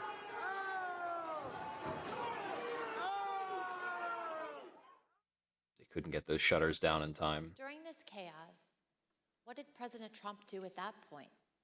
He went back to calling senators to try to further delay the electoral count. Yep. While the vice president was being evacuated from the Senate, President Trump called Senator Tommy Tuberville, one of his strongest supporters in the Senate. As Senator Tuberville later recalled, he had to end the call so that he could evacuate the Senate chamber himself. Let's listen. Had to end the call so that he could evacuate. He didn't call my phone, called somebody else, and they handed it to me, and I basically told him, I said, Mr. President, we're not doing much work here right now because they just took our vice president out, and matter of fact, I'm gonna have to hang up on you. I've got to leave. Senator Josh Hawley also had to flee. Earlier that afternoon, before the joint session started, he walked across the east front of the Capitol. As you can see in this photo, he raised his fist in solidarity with the protesters already amassing at the security gates. We spoke with a Capitol police officer who was out there at the time. She told us that Senator Hawley's gesture riled up the crowd. That man's got to It bothered go. her greatly because he was doing it in a safe space, protected by the officers and the barriers. Yup. Later that day, Senator Hawley fled after those protesters he helped to rile up stormed the Capitol. See for yourself. Ooh.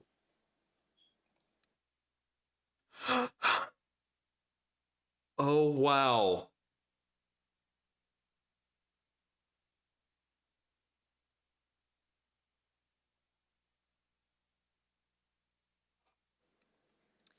Think about what we've seen. Undeniable violence at the Capitol. The vice president being evacuated to safety by the Secret Service.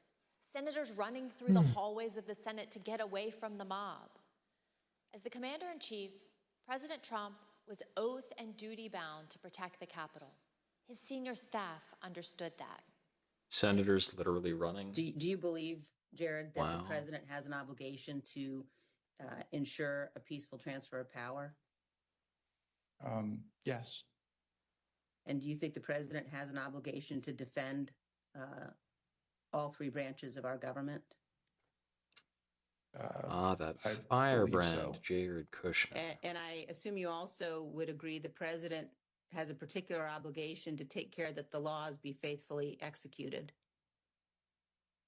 That is one of the president's obligations. That's a seamless cut. No, I mean, I asked what his duty is. Well, I mean, there's a constitutional duty. What he has, he's the commander in chief, and that was that was my biggest issue with him as national security advisor. Rather than uphold his duty to the Constitution, President Trump allowed the mob to achieve the delay that he hoped would keep him in power. It's actually baffling that we're still talking about this in Congress instead of in an action by the Until DOJ. the Capitol Police have escorted members and witnesses from the room. This is I now all going to be declare the reviewed committee again in a recess trial. for a period of approximately 10 minutes. And that trial is going to go on for probably months. At least a single month to go over everything. All right. So we're in recess for several minutes. I'm going to take the time to make myself that popcorn and just kind of generally decompress. I might dress down a step. Whew. Back in a bit.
And the January 6th hearing will recommence in about 10 minutes or so, live, of course, on C-SPAN.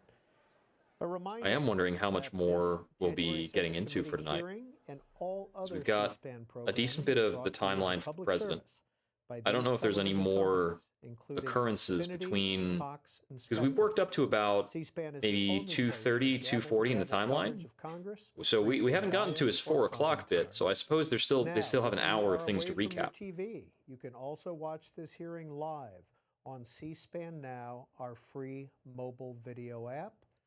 And cspan.org is another way to watch tonight's hearing and all of our coverage on demand anytime. And if you go to cspan.org/January 6th, you can find all of C-SPAN's coverage of the events of January 6th and the committee's investigation. We'll return now to the Cannon Caucus Room.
Yeah, I don't think any kind of movie script would endure a villainous figure getting away with things for this long.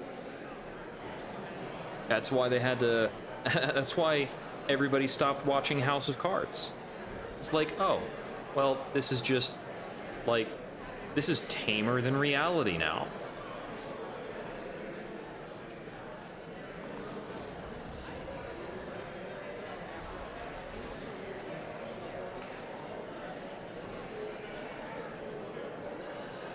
I'm trying to get a little bit of mission done before we get back to here. Just It's not too shocking. You can see the metering. It's like regular level.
Alright, there's just a little bit of house maintenance taken care of.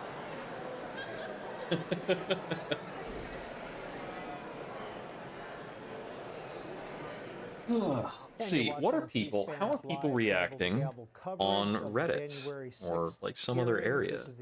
Let's see.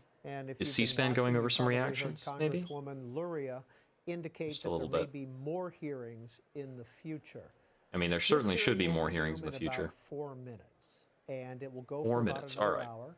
After that, your phone calls and your social media reaction. We'll Let's be see. taking those calls immediately following the hearing. Where and was any press the hearing mega conferences thread? that might be held tonight as well. And of course, tomorrow morning on the Washington Journal, your continued reaction to tonight's hearing. So that all begins at 7 a.m. on the Washington Journal tomorrow morning. So we'll wait for the hearing to resume in just a few minutes, and we will be back after that to take your phone calls.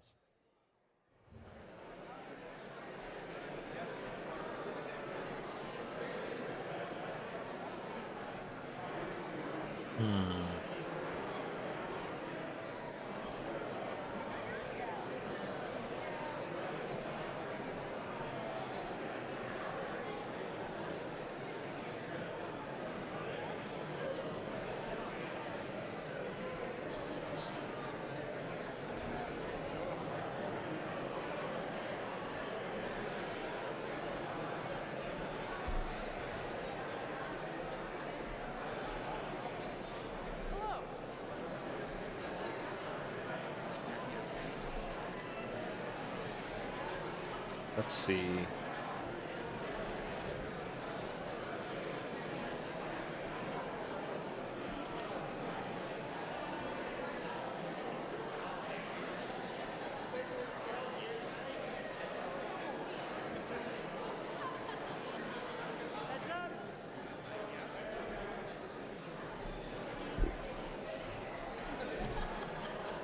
Oh man, when you run a search for January 6th, you get a lot of the junk subreddits filtered up to the top. Like, all the top results are like, R conservative, R conspiracy, and they've got really trashy headlines.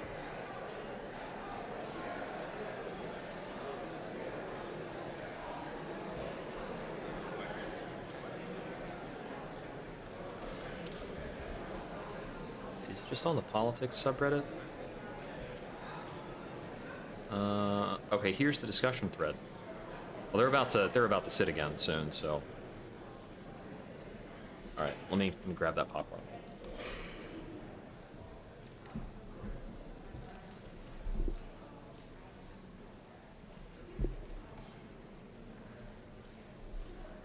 Let's see, kernels popped and acquired. We're dressed down, back on camera, ready for more. Oh.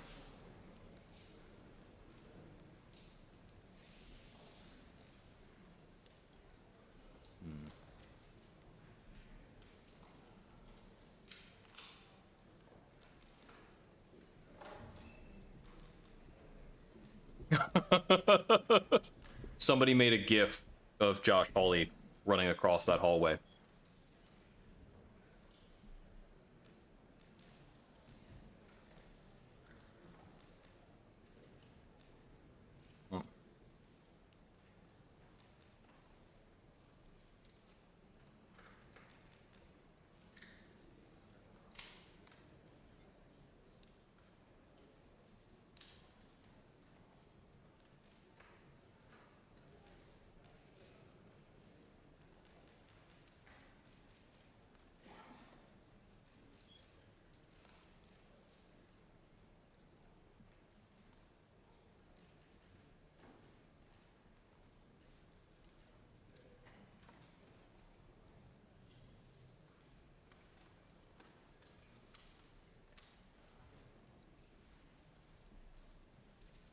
Oh man, there's a comment. I, for one, send my family goodbye texts every time I attend a 100% peaceful rally. Oof. Hmm.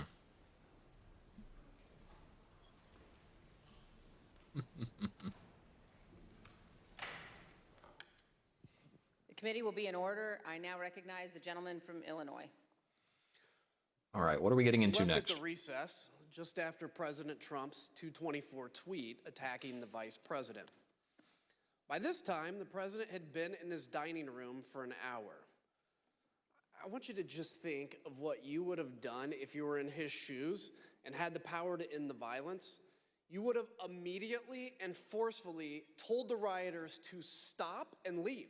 Oh man, Like, if stop I and were in the leave. position of the president, As you heard, that's a lot of things would happen very exactly what quickly his staff had been to some urging him people. to do. But he resisted, and he kept resisting for another almost 2 hours. In the meantime, all the president did was post 2 tweets. One at 2:38 and the other at 3:13. One said, quote, "Stay peaceful." With a little bit The of other gumption, said, quote, and grit, "Remain." a little bit of risk-taking, maybe a president creative already knew application that of the certain mob was statutes. attacking the police. I think the president could had order the invaded arrest the of Matt Gaetz right now. Neither tweet condemned the violence or told the mob to leave the Capitol and disperse. To appreciate how obvious it was that President Trump was not meeting this moment, it's helpful to look at the real-time reactions of his own son, Don Jr., to the first tweet. The real-time captured in a reactions series of his text own son? messages with Mark Meadows. I'll warn the audience that Oh, it's those not his messages face. contain some strong language. Some As you strong can see, language. Okay, Don let's see what we get. Don Jr. first texted Mr. Meadows at 2:53. He wrote, "He's got to condemn this shit ASAP. The Capitol Police tweet is not enough." Mr. Meadows replied, "I am pushing it hard. I agree." Don Jr. responded, "This is one you go Yeah, to the yeah. mattresses Do you think on. They maybe? will try to fuck his entire legacy if it gets worse." Here's what Don Yep. Jr. told us he meant That's a legacy by go maker. to the mattresses. At 2:58, when you say that that Mr. Meadows needs to go to the mattresses on this issue, when you say go to the mattresses, what does that mean? It's just a reference for going all in. I think it's a Godfather reference. Sean Hannity agreed. Oh, and I he thought also that was turned to just Mark like Meadows for help general wrestling after term the to president's say that you second need tweet. to, As you go can for the pin. see, Mr. Hannity texted at 3:31 to say Trump needed to deliver a statement to the nation telling the rioters to leave the Capitol. This is still, I think, the wildest Meadows thing responded that he was, is that quote, Hannity is actually entangled in this because that's how Jr. close and Hannity is Sean to Trump. Hannity were not the only ones who implored Mr. Meadows to get Yeah, the go to the president match. What I'm speak to the familiar with. nation and tell the mob to leave, to go Is home. go to the mat a Godfather reference Throughout the at all? attack, I thought it was Mr. just Meadows wrestling received term. texts from Republican members of Congress, from current and former Trump administration officials, from media personalities, and from friends. I've never President Trump's heard it staff, they expanded knew to President go to the Trump had mattresses. to speak I've only ever heard it go to the publicly mat. to get the mob to stop. Let's look at just a few of these text messages. Fox News personality Laura Ingraham said, "The president needs to tell the people in the Capitol to go home." Got it like a Chief of Staff collage. Mick Mulvaney urged Mark, Oh my he needs goodness. to stop this now. Fox News personality Brian Kilmeade said, "Please get him on TV. destroying everything So that they you have- guys have accomplished. So they have When all we of Mark interviewed White Meadows' House counsel Pat text Cipollone, messages. he How told did they us get that Mark he Meadows' knew text messages, the but we president's can't 2 figure out tweets Trump's were text not messages? enough. Let's listen to what he said. Can we just subpoena his phone provider? I think the question is, did you believe that the tweets were not anything about your vice Huh. president? No, I believe more needed to be done. Okay. I believed that a public statement needed to be made. When you talk about others on the staff thinking more should be done, or thinking that the president needed to Oh, tell man. people to go home, If I make a slight who would noise you like a put in that category? that's picked up on the mic, but me chewing popcorn Well, I isn't picked up on the mic. I guess I don't need to worry about eating food on stream, really. Overall, Okay, Mark Meadows submit them willingly. um, Yeah, Mark Meadows is thinking like, how do I get out of this? once How do I Jared demonstrate got that I was there, doing something? Jared, General Kellogg, I might be. I'm probably missing something. I don't know. I think that's a cover your ass Haley, I moment, think, was because there, but Mark Meadows is maybe like Dan Scavino. Mark Meadows has got to be in like the top 5 in terms of responsibility And for you this on the staff as the did not want people to leave the Capitol. as the like staff secretary for the White House. On the staff? In the White House, how about? It's like the people who are in the chain of command to do something about this. On that day, who didn't want people. Mark Meadows was the foremost person in contact with the president on the day Particularly once the violence started. No. during that period. So I really think that's a cover your ass type of thing. What about the president? Yeah. 'Cause, I mean, I think we're in like round So I answered. 4 out of No, 12 I here said in the White House. in terms of the punches that are going to get I'm thrown. sorry. I apologize. I thought you said who else on the staff.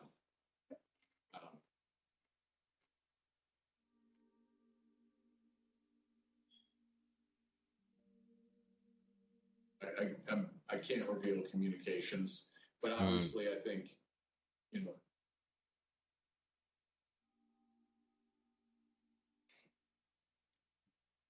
I wonder if at some point Cipollone is like thinking tactics, like, okay, if I say this stuff, I could be criminally liable, not for all this other crap. I could be criminally liable just for saying something that violates privilege, and somebody could like try and come after me. Because Cipollone's also got to think, if Republicans get control of the government again, and Trump gets back in, Trump's going to come after Cipollone for this. Understand how inadequate the president's tweets So Cipollone is hedging his bets on that. tweet in more detail. For context, here's what was happening. Also because he's very likely got his lawyer paid for. It's very possible that that's like a mob lawyer who's not there to protect Cipollone. Doors barricaded. There's people flooded the hallways outside. We have no way out. We were just told that there has been tear gas in the rotunda, and we're being instructed to each of us get gas masks. We went from a peaceful protest, and this is a very dangerous situation right now. That there are, I'm being told, Escape these protesters hoods. on the inside are around both chambers, and there is now tear gas inside the Capitol rotunda. In fact, members locked in the House are being instructed to put on masks. Ms. Matthews, after President Trump's tweet about Vice President Pence, you told us you spoke to, immediately, you spoke to Kayleigh McEnany. What did you tell her, and where did she go afterwards? After What the did tweet about Kayleigh the vice McEnany do? president, She still hasn't shown up to found talk. Kayleigh and told her that I thought the president needed to immediately send out a tweet that condemned the violence that we are seeing, and that there needed to be a call to action to tell these people to leave the Capitol. And she agreed and walked over to the Oval dining room to find the president. We interviewed Ms. McEnany and others who were in the dining room with the president, urging him to put out a statement. Ms. Matthews, Ms. McEnany told us she came right back to the press office after meeting with the president about this particular tweet. What did she tell you about what happened in that dining room? When she got back, she told me that a tweet had been sent out, and I told her that I thought the tweet did not go far enough, that I thought there needed to be a call to action and he needed to condemn the violence. And we were in a room full of people, but people weren't paying attention. And Okay. so she looked directly at me and in a hushed tone shared with me that the president did not want to include any sort of mention of peace in that tweet. And that it took some convincing on their part, those who were in the room. And she said that there Okay. was a back and forth going over different So phrases. Kayleigh to find McEnany something went in he was that room to comfortable try with. and get that to It happen. wasn't until Ivanka Trump suggested the phrase "stay peaceful" that he finally agreed to include it. The president resisted writing "stay peaceful" in a tweet. He told Mark Meadows that the rioters were doing what they should be doing, and the rioters understood they were doing what President Trump wanted them to do. President Trump's message was heard clearly by Stop the Steal organizer Ali Alexander. At 2:38, he told another organizer, quote, "POTUS is not ignorant of what his words would 2:38 do." after the second Rioters tweet. storming the Capitol also heard President Trump's message. In this video, you'll see surveillance footage from the rotunda that shows a group of Oath Keepers, including Jessica Watkins, who's been charged with seditious conspiracy. You'll hear her walkie-talkie communications with others as they share intelligence and communicate about President Trump's 2:38 tweet in real time. Again, we warn the audience that this clip also contains strong language. CNN just said that they evacuated all members of Congress into a safety room. There's no safe place in the United States for any of these motherfuckers right now, let me tell you. I hope they understand that we are not joking around. Military Principle 105. Military Principle 105. Cave means grave. Trump just tweeted, "Please support our Capitol Police. They are on our side. Do not harm them." That's saying a lot by what he didn't say. He didn't say not to do anything to the congressman. There you go. Well, he did not ask them to stand down. He just said, stand by the Capitol Police. They are on our side, and they are good people. So it's getting real down there. I got it on TV, and it's looking pretty friggin' radical to me. CNN said that Trump has egged this on, that he is egging it on, and that he is watching the country burn 2 weeks before he leaves office. He is not leaving office. I don't give a shit what they say. We are in the mezzanine. We are in the main dome right now. We are rocking it. They're throwing grenades. They're freaking shooting people with paintballs, but we're in here. Be safe, be safe. God bless and Godspeed, and keep going. Get it, Jess. Do your shit. This is what we fucking lived up for. Everything we fucking trained for. That's referring to Jessica, the individual who was indicted. Overran the Capitol. We're in the fucking Capitol, bro. We've now seen how President Trump's supporters reacted to his tweets. Mr. Pottinger, you told us that you consider the tweets sent to this My point to guess be, is quote, wholly inadequate everybody on that given row the is probably urgency Capitol of the Police. crisis. What, in your view, would have been needed? Yeah, it was insufficient. I think what you could count me among those who was hoping to see an unequivocal, strong statement clearing out the It's so Capitol, simple. telling people You to just say, stand like, down, leave, you could have put out a go quest home. and just said, like, leave the Capitol, go home. I That's think it. that's what we were hoping for. So something a lot more Yeah. kind of definitive and not ambiguous. Because he has that power over his folks. Ms. Matthews, you told us Like, doesn't Trump have like a Twitter manager who has access to his Twitter account and can just jump in at some time and say like, hey, just gonna like post this and change the password? Yes, Can you so imagine like how much of a hero that guy would be if he'd come in on January 6th and like, you know what? I don't think Trump should have access to his Twitter account right now. Colleagues Let me just suggested that the president send out a should message, condemn the pretend I'm Trump for a violence moment, because they shut thought it down. would be, quote, handing a win to the media Oh, man. if he were to condemn his supporters. And I disagreed.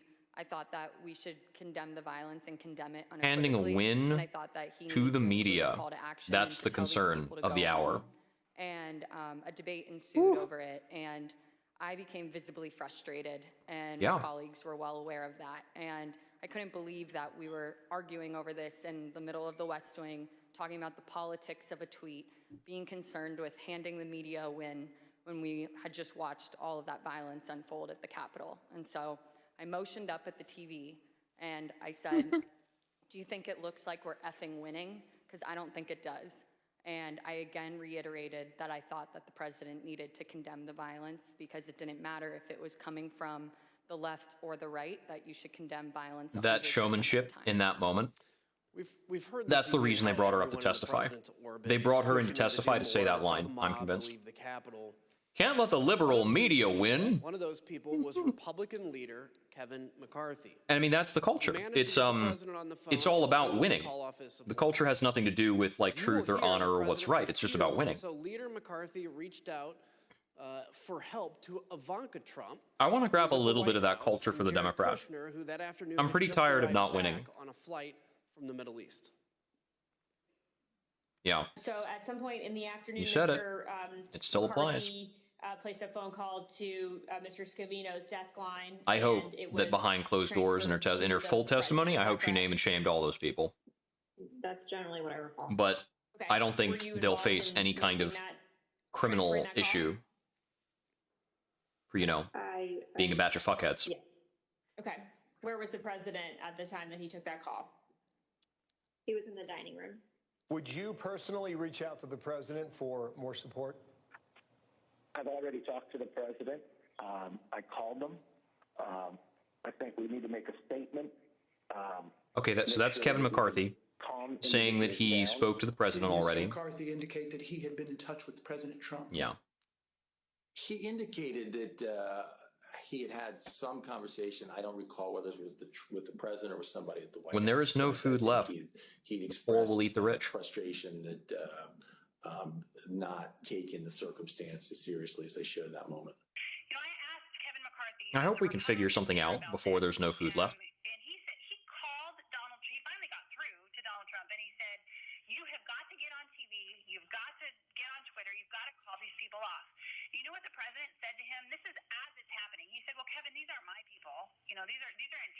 And Kevin responded and said, no, they're your people. They literally just came through my office windows, and my staff are running for cover. I mean, they're running for their lives. You need to call them off. Yep, and that's Kevin McCarthy's office. He said, well, Kevin, I guess they're just more upset about the election, theft than you are. And that's, you've seen widespread reports. We've heard this audio before. This is not new audio. Basically a swearing conversation. That's when the swearing commenced, because the president was basically saying, I'm okay with this. Leader McCarthy, So we've heard that statement before, and this is just new context for it. from the Oval Getting it Office. couched It within all this is- other the stuff. Cameras are hot 24/7, as Yeah. you know. Why hasn't he walked down and said that now? I mean, Newsom's definitely coming out swinging in a good way, and Newsom's advocating for a more aggressive Democratic politicking. And have you spoken with I his think chief of staff? Newsom and Fetterman are a template in a lot of ways for what Democrats need to be doing. Who else reached out to Ms. Trump that you know of? You just find a thing, you find simple arguments, and you hammer simple arguments. It can't be about Trump, because that doesn't stick to most Republicans, and it's bigger than Trump, honestly. Trump is like a symptom. Trump is the craziest symptom He told me he was getting of the really whole ugly over problem. the Capitol and said, please, anything you could do to help, I would appreciate it. I don't recall specific asks, just But anything you could do. Democrats need more Again, youth I vote got the to sense come that, out, they were scared. the youth wants more aggression, I Leader think. Leader McCarthy and people on the Hill because of the violence? He was scared, yes. Think about that. Leader McCarthy, who was one of the president's strongest supporters, was scared and begging for help. President Trump turned him down. And Kevin McCarthy has turned all the way back around. Kevin McCarthy is right back to simping for Donald Trump. Also implored the president to call off the attack. He was in a swearing match, afraid for his own life, Mr. President, and now he's back to you have got to now he's back to ass kissing. You are the only person who can call this off. Call it off. The election is That's at over. 3:11. Call it off. Representative Gallagher. President-elect Joe Biden also went live on TV to demand that President Trump tell the mob to leave. I call on President Trump to go on national television now to fulfill his oath and defend the Constitution and demand an end to this siege. Okay, so Biden made that statement scramble for everyone at 4:08, to get President Trump but to do Biden getting anything. information on exactly what's All happening this occurred, is going to naturally be a few steps behind Trump. did not act. And if I was in Biden's shoes, I would be expecting Trump to make some kind of statement. President Trump finally relented to the pleas from his staff, his family, and from Capitol Hill for him to do That's true. I mean, Speaker of the House, at 4:17. you're third in line for the presidency. You're one of the top 5 most powerful people in America. So After he yeah. stopped speaking to a mob that he had sent armed to the Capitol. And I don't think anybody has accused Kevin McCarthy of bravery in the last... while also telling them that they were I've never special heard Kevin McCarthy and that called he brave. loved them. By that time, although, the violence was far from over. Law enforcement had started to turn the tide. Reinforcements were on the way, and elected officials were in secure locations. The writing was already on the wall. Shameless, yes. The rioters Brave, no. would not succeed. Here's what was showing on Fox News, the channel the I also don't president think watched all Kevin night. McCarthy has an original idea in his head. I think he just says whatever Dr. Brett Baer with more information Mitch now. McConnell Brett, what says. do you have? He's just trying to be mini Mitch Team McConnell. Griffin, Lucas Tomlinson confirming the Defense Department has He wants now, to inherit mobilized Mitch McConnell's the entire power. D.C. National Guard, 1,800 troops. Takes several hours, as I was mentioning before, to get them up and running. The Army Secretary Ron McCarthy is setting up a headquarters at back the in, FBI. back Just in heard like, today say, the 2010 or so, FBI is I didn't also presume sending, troops to that there would be the people Capitol. who were less scrupulous than Paul Ryan. It's no coincidence then that President Trump finally Less gave scrupulous in than John Boehner. and went out to the Rose But now they're here. We got, oh, I gotta hit a button. Come on, come back. this script. There we He go. spoke off the cuff.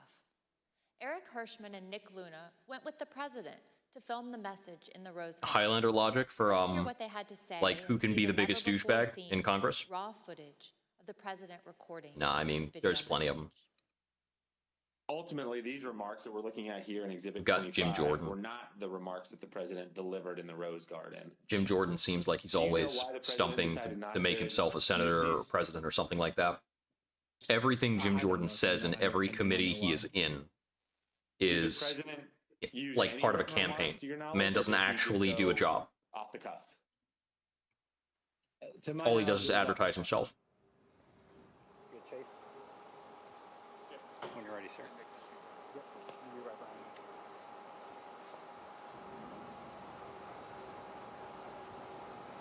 You tell me when. When you're ready, sir. Like Elon Musk, but in politics. Because Elon Musk is like kind of the same. He doesn't actually do business. He just sells himself. He's gone. He's gone around. We're all clear now.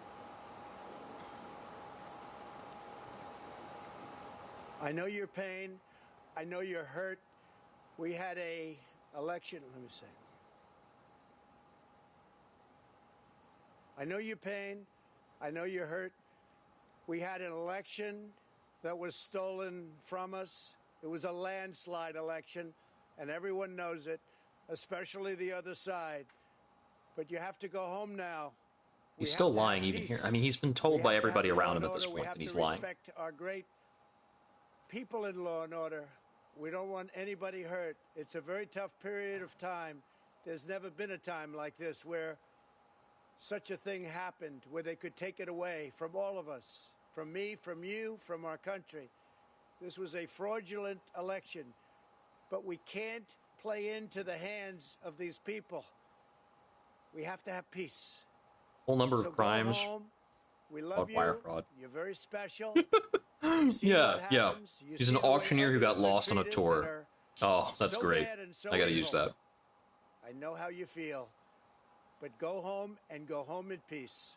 We gotta have pity for the man. He's physically incapable of wearing a suit. Just had finished filming the video.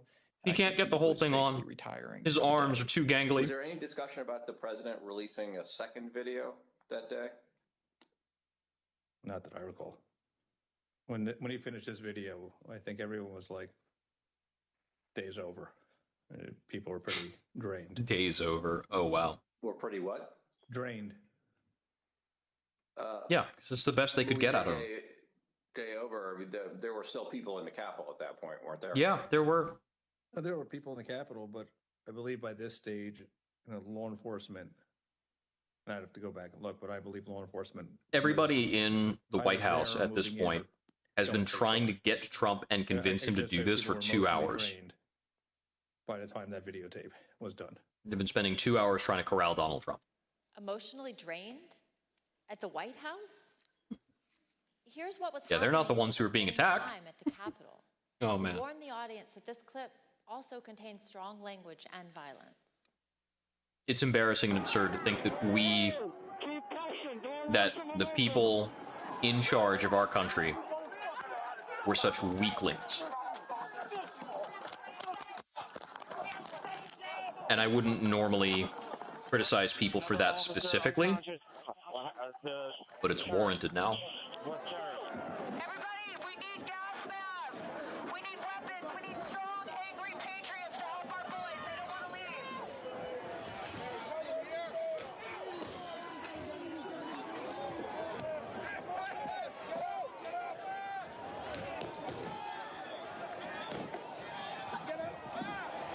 When you're being tear gassed and you stay there, you are acknowledging that you're part of like a criminal occurrence. While President Trump refused to even lift another finger to help, other leaders honored their oaths and acted to clear the Capitol. So I wonder how long did the Capitol keep? For instance, Because they here are didn't finish never the before hearing seen until photos and video 7 of o'clock. Congressional leaders in action during the attack. The video is a portion of a call they had at approximately 4:45 with Acting Secretary of Defense Chris Miller. We're not going to let these people keep us from finishing our business. So we need you to get the building cleared, give us the okay so we can go back in session and finish up the people's business as soon as possible. Mr. Secretary, it's Senator Schumer. Some people here in the Capitol Police believe it would take us several days to secure the building. Do you agree with that analysis? I'm not on the ground, but I do not agree with that analysis. So what is the earliest that we could safely resume our proceedings in the Senate? Mitch and House McConnell chambers? The earliest is an we could odious safely being, resume. but he is utterly dependent on normalcy.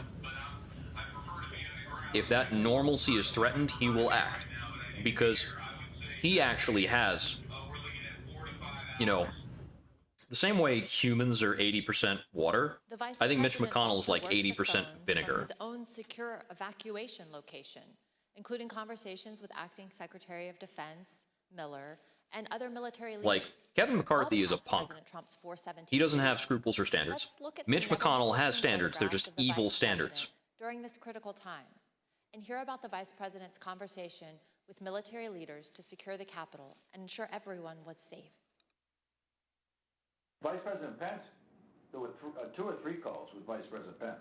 He was very animated, and he issued very explicit. Mitch McConnell plays crazy on TV, but if actual crazy wins the day, he won't stay in power. There was no question about that. Yep. And he was, and I can get you the exact quote. You get a bite of that neck, it's good for your stamina.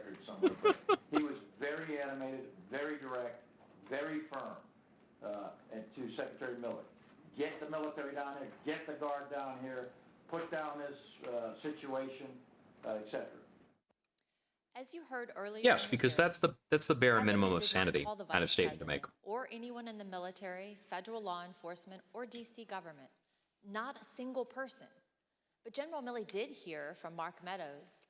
The contrast between that call and his calls with Vice President Pence tell you everything you need to know about President Trump's dereliction of duty. Let's listen. Yeah, because Pence has to be evacuated and got to a secure place before he can start to place these calls and figure this out. We have to kill the narrative that the Vice President is making all the decisions. We need to establish the narrative that, that the President is still in charge and that things are steady or stable or what's that thing. I immediately interpret that as politics, politics, politics. Red flag for me personally, Yeah. no action, but I remember it Yeah, distinctly. exactly. Mitch McConnell knows that his entire attitude and everything he gets done So while President relies Trump and on his a level of advisors were order. trained, And if chaos other actually leaders upheld reigns, their oaths I to think do Mitch the right McConnell's thing. worried that he would not be Maybe safe it at was home. exhausting to get the president to put out that video, but think about the law enforcement And I think that's true. officers who were attacked by the mob that day. And President Trump had summoned them himself to Washington. And what about President Trump? He watched So, TV, tweeted, we have to called control the senators narrative. to try to delay the We have count to of make electoral sure votes, called that Rudy it's not Giuliani, the and vice argued with president his staff that's who were calling the shots. insinuating- who were insisting that he should call Wow. off the attack. Ms. Matthews, Mm. what was your reaction to Colonel President Stuck. Trump's message Ah. to the mob at 417? Exactly right. I was struck by the fact that he chose to begin the video by pushing the lie that there was a stolen election. Were you surprised by that? As the You video probably went shouldn't have on, been surprised I by felt that. a small sense of relief because he finally told these people to go home. But that was immediately followed up by him saying, "We love you, you're very special." Mhm. And that was disturbing to me because he didn't distinguish between those that peacefully attended his speech earlier that day and those that we watched cause violence at the Capitol. The people in Instead, military fatigues. He told the people who we had just watched storm our nation's capital with the intent on overthrowing our democracy, violently attack police officers, and chant heinous things like "Hang Mike Pence, we love you, you're very special." And as a spokesperson for him, I knew that I would be asked to defend that. And to me, his refusal to act and call off the mob that day and his refusal to condemn the violence was indefensible. And so I knew that I would be resigning that evening. And so I finished out the workday, went home and called my loved ones to tell them of my decision, and resigned that evening. When did McEnany resign? Thank you. That's a curiosity. Indefensible. Let's hear what some of your colleagues in the press office told us about their reaction to this same 417 message. I felt like it was the absolute. Did she ever resign, or did she go out Could have been said the Trump at admin? that point for something on camera. Okay, well now she's on Fox News, of course. Okay, she left the White House on like the 16th. That's only like 5 days before the full-blown a more changeover. forceful, a more forceful. So McEnany never retired. Dismissal of the violence, a more Nothing was too forceful craven command for to go McEnany. home, a more forceful respect for law enforcement, even a comparison to the respect that we have given law enforcement as it relates to what was done to them in the prior summer.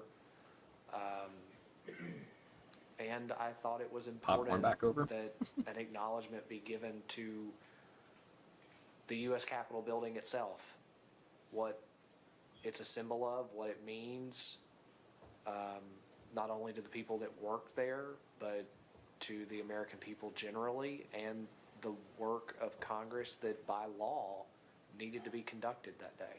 I think Do you wish the events of in January hindsight 6th that the president had asked permanently the protesters changed to leave the Capitol our earlier than cognition he ended up asking them to of do the that? Capitol building.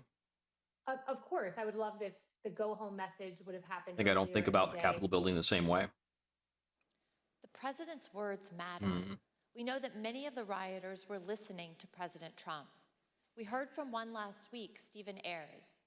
Let's listen to what he had to say about the 417 message from the president. It all and feels see how smaller. rioters reacted to the president's message in real time. Government has also never seemed more like insular and more far away, as when we see consequences only coming for the poor, the people on the ground. I'm here delivering the president's message. It's the ordinary people who were involved. They've all been processed. They've all got the consequences. But the Congress people who enabled this, the people in the White House who enabled this, all of the people who started this in the first place, Yeah, he said to go home. But just as Mr. Ayers said, police were No still fending off consequences the yet. last throes of the brutal assault. I yield to the gentleman from Illinois. It's establishing the class While disparity. everyone else was working It's to get establishing Congress back the in session, American what did nobility. President Trump do? At 6:01, just 1 minute after the citywide curfew went into effect, he posted his last tweet of the day. After officers engaged in multiple hours of hand-to-hand combat, with over 100 of them Sacred sustaining landslide injuries, election. President Oh, my Trump goodness. tweeted at 6:01 and justified the violence as a natural response to the election. If there were a God, These are the Donald things Trump and would have been events that smote happen when a sacred for saying that in landslide vain. victory is so unceremoniously, viciously stripped away from great patriots who have been badly, unfairly treated for so long. Go home with love and peace. Remember this day forever. He called the mob great patriots. He told people to remember the day forever. He showed absolutely No remorse. A few minutes later, at 6:27, the president left the dining room and he went up to the White House residence for the night. On the screen is the last photograph of the president that night as he went into the residence. As he was gathering his things in the dining room to leave, President Trump reflected on the day's events with a White House employee. This was the same employee who had met President Trump in the Oval Office after he returned from the ellipse. President Trump said nothing to the employee about the attack. He said only, quote, "Mike Pence let me down." Ms. Matthews, what was your reaction to President Trump's 6:01 tweet? Okay. At that point, I had already made the decision to resign, and this tweet just further cemented my decision. I thought that January 6th, 2021 was one of the darkest days in our nation's history, and President Trump was treating it as a celebratory occasion with that tweet. And so it just further cemented my decision. Was January to resign. 6th the single largest Others agreed with occurrence in your America assessment since of that tweet. 9/11? Let's look at what they had to say. Who asked you about this tweet? I think before it was so. sent? The president. Tell us about that conversation, everything that you said and he said, to the best of your recollection. Sure. So, Yeah. He I can't think of said, "What do you anything think of this?" more I believe I saw impactful, the meaningful text in message the or intervening span on of his time. phone. And I remember saying to him, the wording on the first sentence, I guess it's one long sentence, but the wording on the first sentence. I guess it's one would lead long some to sentence. believe that potentially he had something to do with the events that happened at the Capitol. Because what he said in that first sentence What did is, he say? these are the things and events I don't that recall happen. him saying What he is anything saying in is, response this to is that. what I you believe that get. was in the conversation. Did he change anything in light of your comments? The BLM marches were very impactful. That's And true. what about this made you think that It's that's an interesting someone one might because that's perceive not like the president a having role in singular the violence? that's not a singular event in the same way, though there were like certain catalyzing events, I mean, I'm not and a, it was you know, I don't write speeches or big anything, but in the culture. the phrase, But it's like a period, "These not are a the day. things Hmm. that happened," to me That was big sounded though. That was big though. as if Oh, culpability man. was associated with it. To me, It's so insane to think I about don't think it's a patriotic act. how to attack the many Capitol, how many but I have instances no of idea unarmed black men getting shot how to characterize by cops, like just the murdered. people other than There was one I they was like hearing about just the other day. It was like destroyed an property unarmed man shot 45 times. assaulted the U.S. Capitol. I think He was calling like them patriots is, he was like an Uber Eats delivery guy. let's say, a 45 stretch, times. to say the least. Is that all it is, a stretch, or just The flatly police wrong? argued that he I fired don't at think them it's a patriotic act from a car. to attack the U.S. The autopsy Would you call it neglected to unpatriotic? determine if there was gunpowder residue on his hands. Unpatriotic, sure. What happened at the Capitol cannot How do be you justified neglect to in any determine that? It's just, form or fashion. it doesn't make It's wrong, and sense. It's tragic, and a lot. That doesn't make sense. And it was a terrible day. It was a terrible day for this country. I thought it was inappropriate. Why? To my mind, it was a day that should be remembered in infamy. That wasn't the tenor of this tweet. Despite the violence of the day, the effort to delay the certification continued. That evening, Rudy Giuliani called several of President The country Trump's is scary, closest man. political allies in the hour before the joint session resumed. Representative Jim Jordan and Senators Marsha Blackburn, Tommy Tuberville, Bill Hagerty, Lindsey Graham, Josh Hawley, and Ted Cruz. We know why Mr. Giuliani was calling them, because at 7:02, he left a voicemail for Senator Tuberville, which later became public. Let's listen to just the start of it. Senator Tuberville, or I should say Coach Tuberville, this is Rudy Giuliani, President's lawyer. I should say Coach Tuberville. I'm calling you because I want to discuss with you how they're trying to rush this hearing and how we need you, our Republican friends, to try to just slow it down so we can get these legislatures to get more information to you. Mr. Giuliani did not even mention the attack on the Capitol. Instead, he was pushing on behalf of President Trump to get members of Congress to further delay the certification. Even though some members did proceed with objections, Vice President Pence and Congress stood firm and successfully concluded the joint session in the early morning hours of January 7th. Here are some of what members of the president's party said in the days and weeks after the attack. There's no question, none, that President Trump is practically and morally responsible for provoking the events of the day. No question about it. The people who stormed this building believed they were acting on the wishes and instructions of their president. And having that belief was a foreseeable consequence of the growing crescendo. I need to get a stress jogging habit. It'd be a good thing. Conspiracy theories and reckless hyperbole, which the defeated president kept shouting into the largest megaphone on planet Earth.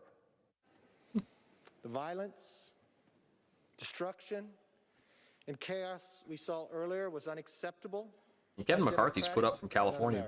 California's got plenty of Republican sections. It's a huge state. It was the saddest day I've ever had as serving as a member of this institution. Madam Speaker, today the Saddest day so far. Which is an attack on the Republic itself. There is no excuse for it. A woman died, and people need to go to jail. And the president should never have spun up certain Americans to believe something that simply cannot be. Well, after 3 in the morning, Congress certified the 2020 election results. Soon after, this statement by President Trump was posted on Dan Scavino's Twitter account because the president's account by now had been suspended. As you can see, President Trump stuck with his big lie that the election was stolen. But he did say there would be an orderly transition. We learned, though, that the statement was not necessarily his idea. Jason Miller, a campaign advisor, told us that after the joint session started, he heard nothing from President Trump or the White House about assuring the nation that the transfer of power would take place. Yep, So Mr. Miller popcorn took stuff it stuck upon in my himself teeth. to draft the statement. It was Called inevitable. the president at 9:23 that night to convince him to put it out. Let's listen to what he had to say about the call. Did he disagree Gotta with be miserable. something that you had put in the statement, some particular word or phrase that he did not want included? I'd say just he wanted to say peaceful transition, and I said that ship's kind of already sailed, so we're going to say orderly transition. That was about the extent of That ship has already sailed. Yeah. The last person President Trump spoke to by phone that night was Johnny McEntee, his head of personnel. Mr. McEntee told us that they talked about the events of the day and the multiple resignation by administration officials. The decision whether to resign was one that weighed heavily on people in the administration. On the one hand, people like Mr. Pottinger and Ms. Matthews here, as proud as they were to have served, refused to be associated with President Trump's dereliction of duty. But others were sincerely worried that leaving President Trump to his own devices would put the country at continued risk. Listen to what we heard about that tension from Pat Cipollone, from General Mark Milley, and Eugene Scalia, who was the Secretary of Labor. And then Yeah, talking about, family connections. Eugene Scalia, the Secretary of Labor. Who they were. Did I consider it? Yes. I mean, heck, Did I do it? No. Trump had his own family members all over his cabinet, which should have been immediately disqualifying in a sane country. Who would replace me?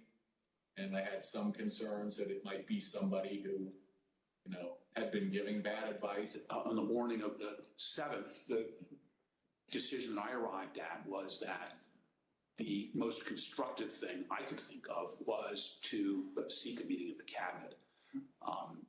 I thought that trying If to work Cipollone with the stepped away, administration Eastman would be to right in. steady the ship was likely to have greater value than simply resigning. After which point I would have been powerless to. Because I think Trump clarified over the course of his presidency that you could be rich if you just appealed to Donald Trump and convinced him you were crazy enough. I don't remember why.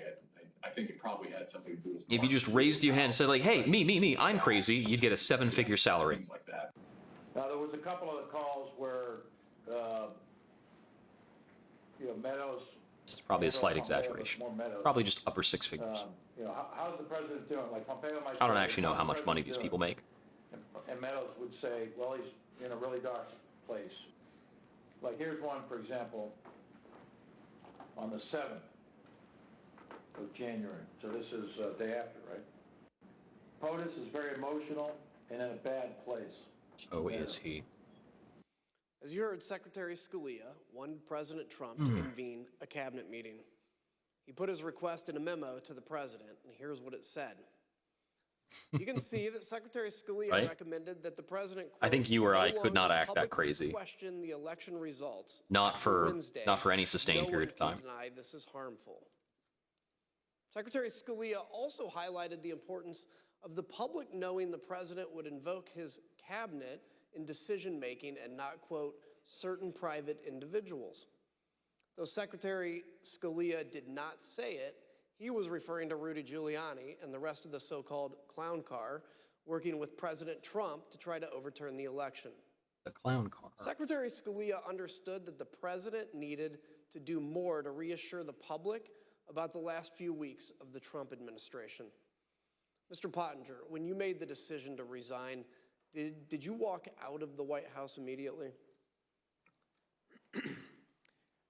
No, I wanted to first talk to my immediate boss, that was the National Security Advisor, Robert O'Brien. He was the Deputy National Security Advisor. Robert O'Brien was traveling on the 6th. I reached him at about 4:30 p.m. And told him that I was submitting my resignation. He accepted the resignation, but he also asked whether I could stay until he could get back to the White House. And I agreed to that. Can you just hold on and make sure things don't get any crazier? Make sure that I was leaving in a responsible way. We still have foreign adversaries to worry about, hackers, terrorists, nation states. As opposed to your domestic adversaries, I Donald did not Trump. want to leave my chair empty, given that I was the top national security staffer in the White House. So I ended up staying at my desk through the night. When Robert O'Brien arrived back at the White House the next morning, the morning of the 7th, I debriefed with him. This man's got and left for the last like time. eye bags under his So you eye and I both bags. share a passion for It's like maybe he's lost some security sleep. of our country. Can you share with me what's your view on how And January 6 impacted I should hope our so. national security? Kind of. Well, when you have a presidential transition, even under the best circumstances, it's a time of vulnerability. It's a time of vulnerability. And when you have a contested election, I was certainly concerned that some of our adversaries would be tempted to probe or test U.S. resolve. As an example, in late December, the Iranian government attacked the U.S. Embassy in Baghdad. They did that using some of their terrorist proxies. President Trump did handle that. He sent a very clear warning to the Ayatollah and his regime which I think had a useful effect. I think that we would have handled other threats of that nature, and luckily no other threats materialized before the inauguration on the 20th. But our national security was harmed in a different way by the 6th of January, and that is that it, I think it emboldened our enemies by helping give them ammunition to feed a narrative that our system of government doesn't work, that the United States is in decline. China, It's true. Putin regime in Russia, Tehran, they're fond of pushing those kinds of narratives. And by the way, they're wrong. We've been hearing for the entirety of U.S. history from about that kings bit? and despots that the United States is in decline, and those kings and despots have been proven wrong every single time. But nonetheless, January 6th helped feed a perception that I think emboldens our adversaries. The other part I think is simply our allies. I've heard from a lot of friends in Europe, in Asia, allies, close friends, and supporters of the United States that they were concerned about the health of our democracy. And so I think it's incumbent upon us to put their minds at ease, to put our own hearts at ease by investigating what happened on the 6th and making sure that it never happens again. Look, I've always said democracies are not defined by bad days. They're defined by how they recover from those bad days. And that's what we're doing here, is to bring accountability to that so we can actually come back even stronger than when we went into January 6th. Ms. Matthews, as you left the White House for the last time That's pretty good. January 6th, what did you think Americans needed to hear from President Trump? It's like, I think that the if we're American defined people by how need we to recover hear from this and stuff, see him publicly commit to a it's peaceful been- or at least orderly transition of power. In the aftermath It's been 20 of the months Capitol attack, it wasn't just since the enough Capitol for attack. us to ask him to condemn the violence. He needed to agree that he Has it would been 19? I might be peacefully transfer including power over when to I the should be incoming excluding. administration, because that's one of our fundamentals. It's in 12 months would what it be means to live in a January. democracy. And so that evening when I resigned, the resignation statement that I drafted, I referenced this and I said our nation needs a peaceful transfer of power, in hopes that it would put It's been some 18 sort months. of public pressure on the White House and President Trump to publicly agree to an orderly transition. Thank you. And, I yield, my friend from Virginia. It takes us 18 months Thank you, Mr. to press charges on Principal. this stuff. The staff who remained at the White House on the morning of January 7th knew the president needed to We have address 5 the more nation months again. before They the had a midterm speech elections. prepared for him that morning.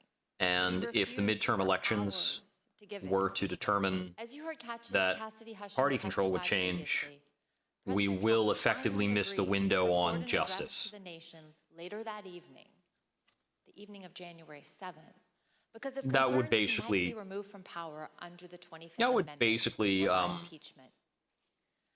We know these threats effectively were real. establish that Sean democracy is Hannity dead, said so himself in a text or that message democracy that doesn't day work. to Press Secretary Kayleigh McEnany. because He wrote, democracy "No may more be stolen election more talk. resilient than authoritarianism, Impeachment and 25th Amendment but are real." if We if obtained Congress the never flips before back seen over raw to footage of the president recording Republican his control, address to the nation that day on it will January prove that 7th, democracy more is than not 24 hours sufficiently after the resilient last to time endure. he'd addressed the nation from the Rose Garden. Let's take a look. It is subject to demagoguery.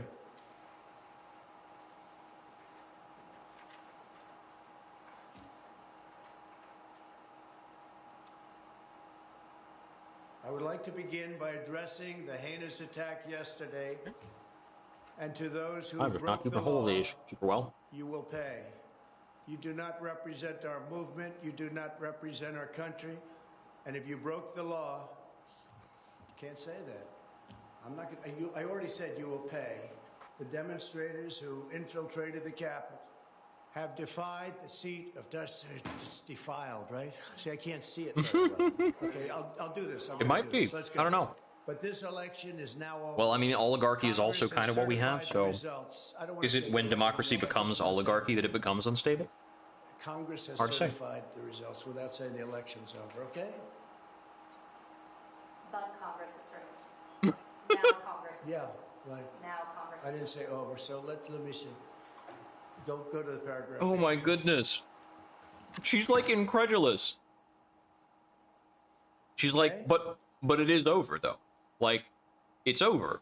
Why can't you just say it? Like, she can't even understand. Yesterday is a hard word for me. Just take the heinous attack. Good. Take the word yesterday, because it doesn't work with the heinous attack Oh my goodness. on our country. Say on our country. Want to say This that? is My only good goal was footage for them to show. ensure the integrity of the vote. My only goal was to ensure the integrity of That's the true. vote. On January 7th, one day after he incited an insurrection based on a lie, President Well, I think Trump it's a given that they won't. still could not say that the election was over. Mr. Pottinger, you've taken the oath multiple times So in the it's Marines 6-1. and as an So official the in the DOJ executive can branch. theoretically still pursue justice. Can you But if please Republicans got share with control us your of view about the House oath of office Representatives, and how that this translates committee to will be accepting stopped. election results and a They'll just close the power? committee. And they won't have like the investigative This isn't the authority first to time that upkeep a we've had grand jury. close election in this country. And President Trump certainly had every right to challenge in court the results of these various elections. But once you've had due process under the law, you have to conform with the law, I guess. no matter how bitter the result. Maybe there could be a Once you've Senate presented committee. your evidence in court, judges have heard that evidence, judges I don't have know. ruled. There could be. The The Senate doesn't usually do too many contest committees. an You see election, joint committees or House committees, you're generally not speaking. just contesting an election anymore. You're actually challenging the Constitution itself. You are challenging the societal norms that allow us to remain unified. I think that one example, for example, you've got Vice President Richard Nixon back in 1960 had lost a hard-fought election against Senator John F. Kennedy. There were irregularities in that vote, according to a lot of the histories, and a lot of Vice President Nixon's supporters asked him to fight, contest it, don't concede. But in one of his finest moments, Vice President Nixon said no. He said it would tear the country to pieces, and he conceded to Jack Kennedy and announced that he was going to support him as the next president. We have an example of a Democratic candidate for president, Vice President Al Gore. Very unusual to have somebody praising Nixon. He strongly disagreed with the Supreme Court decision that Well, I guess it's unusual in my lost circles. his election bid and allowed President George W. Bush to take office. But he gave a speech of concession in late December, mid or late December of 2000, where he said, "This is for the sake of the unity of us as a And that's the people, point for when our strength of our timeline went democracy. wrong. I also am going to Yeah. concede. I'm going to support What a the new president." what a His speech is situation we're in when actually people are fondly looking back on pretty good Nixon. model, I think, for any candidate for any office, up to and including the president, and from any party to read, particularly right now. The oath that our presidents take, it's very similar to the oath of office I took as a U.S. Marine officer and the oath I took as a White House official. It is to support and defend the Constitution. It's to protect the Constitution, to bear true faith and allegiance to the Constitution. And it is a sacred oath. It's an oath that we take before our families. We take that oath before God. I think that we have an obligation to live by that oath. I do still believe that we have the most ingenious system of government on earth. Despite its imperfections. This guy is in such I denial. don't envy countries that don't have this system that actually allows for a predictable, peaceful transfer of government every 4 to 8 years, and it's not something that we should take for granted. I hope, because I read like a specter of As we this heard at the in the start of man's the expression, perhaps, In the immediate that he is aftermath of possibly January 6th, questioning Republican leader everything Kevin that he McCarthy is. understood that President Trump bore responsibility for that day and should have taken immediate action to stop the violence. He was even more candid in calls with Republican colleagues. As you'll hear in a moment, recordings of some of these calls that were later published by the New York Times, the context for these calls was that a resolution had been introduced in the House calling for Vice President Pence and the cabinet to remove President Trump from power under the 25th Amendment. Okay, Let's so you're listen. talking about the 25th Amendment stuff now. I've had So we're now like well after the fact, so to What speak. he did is unacceptable. Nobody can defend that, and nobody should defend it. The only discussion I would have with him is that I think this will pass, and it would be my recommendation we should resign. It only took that would be Kevin McCarthy like my take, 2 but I months to don't recant think this. he would take it, but I don't know. But let me be very clear to all of you, and I've been very clear to the president. He bears responsibilities for his words and actions. No ifs, ands, or buts. I asked him personally today, does he hold responsibility for what happened? Does he feel bad about what happened? He told me he does have some responsibility for what happened. I don't think he said He that needs to to you. acknowledge You're that. putting words in his mouth.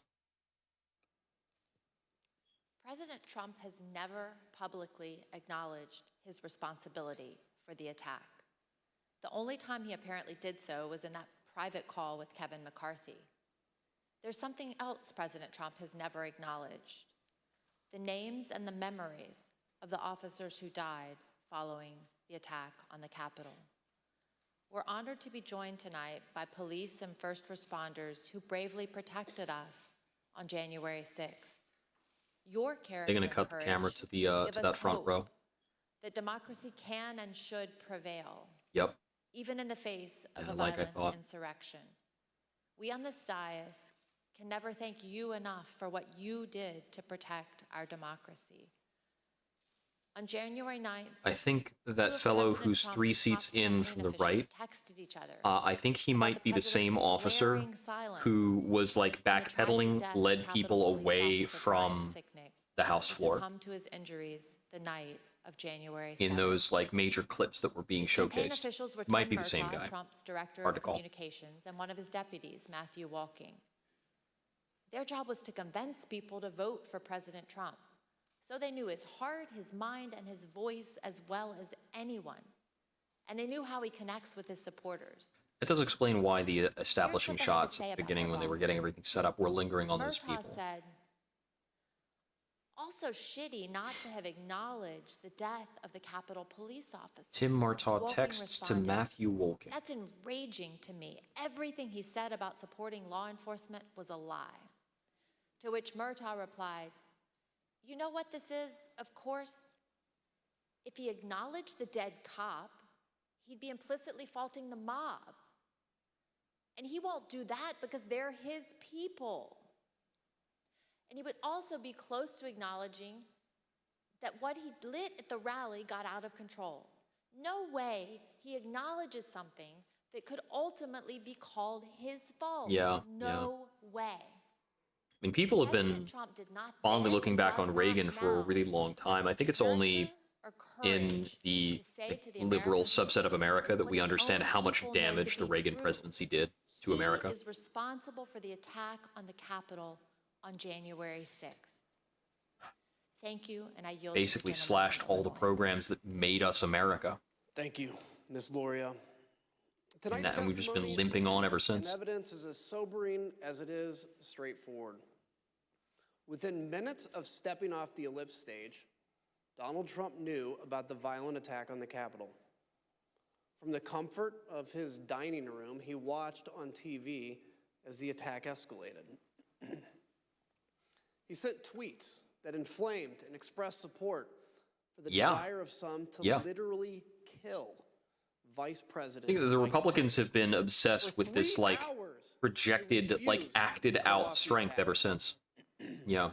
Donald Trump refused to take the They're still urgent pining advice he for received that day. Reagan telling Not from his Gorbachev political to tear down opponents or that from the wall, liberal media, as if but from his own as if the family, groundwork hadn't his been own laid before friends, Reagan his own came up for that. staff, and his own advisors.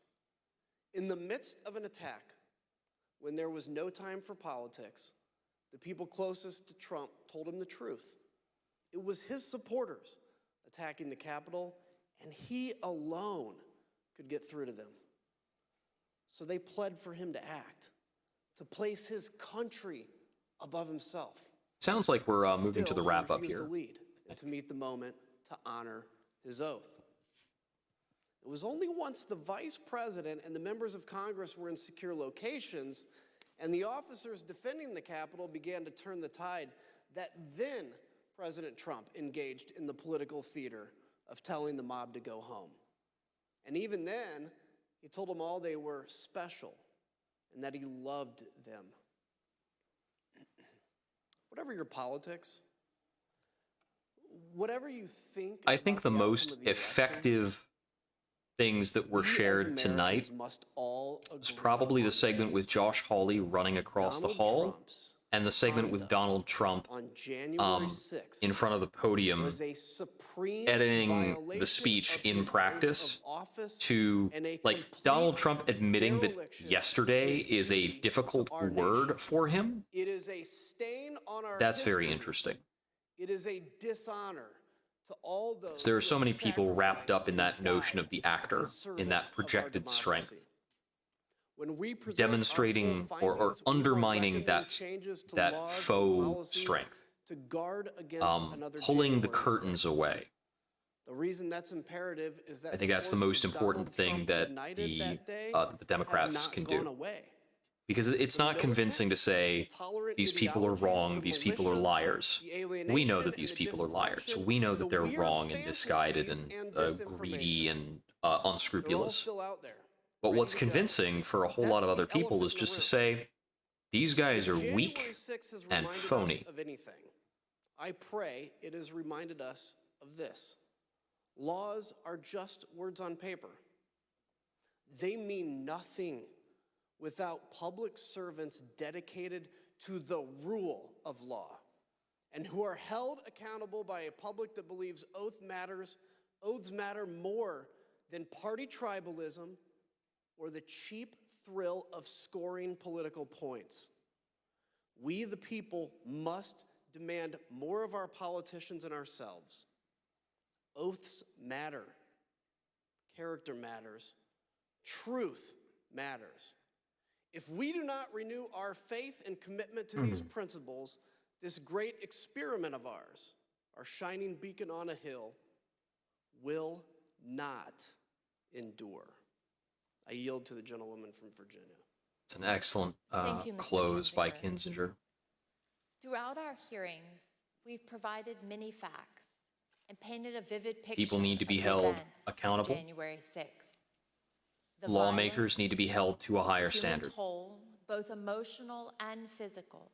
Got so many lawmakers skirting by on low The threats expectations, to our Constitution, saying the whatever rule of they law, want. and the danger to this nation. It's got to stop. A nation we all love as Americans. In tonight's hearing, we've gone into great detail about the events inside the White House on January 6th. We've described how the President of the United States, who was bound I'm glad by this is wrapping oath up because I think to the it's like the Constitution limits of what I can and by endure. duty to ensure the laws are faithfully executed, took no action when the cornerstone of our democracy, a peaceful transition of power, was under attack.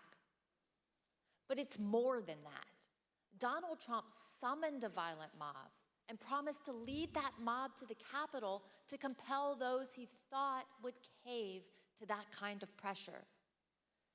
And when he was thwarted in his effort to lead the armed uprising, he instigated the attackers to target the vice president with violence, a man who just wanted to do his constitutional duty.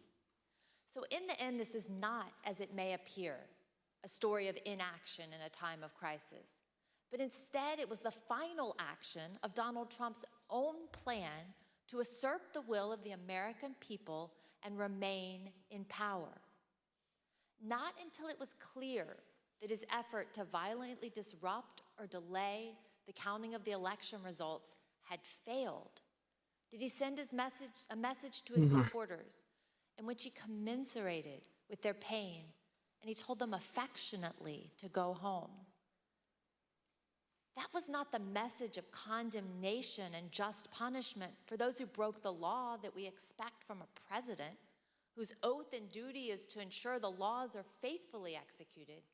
But instead, it was his newest version of stand back and stand by.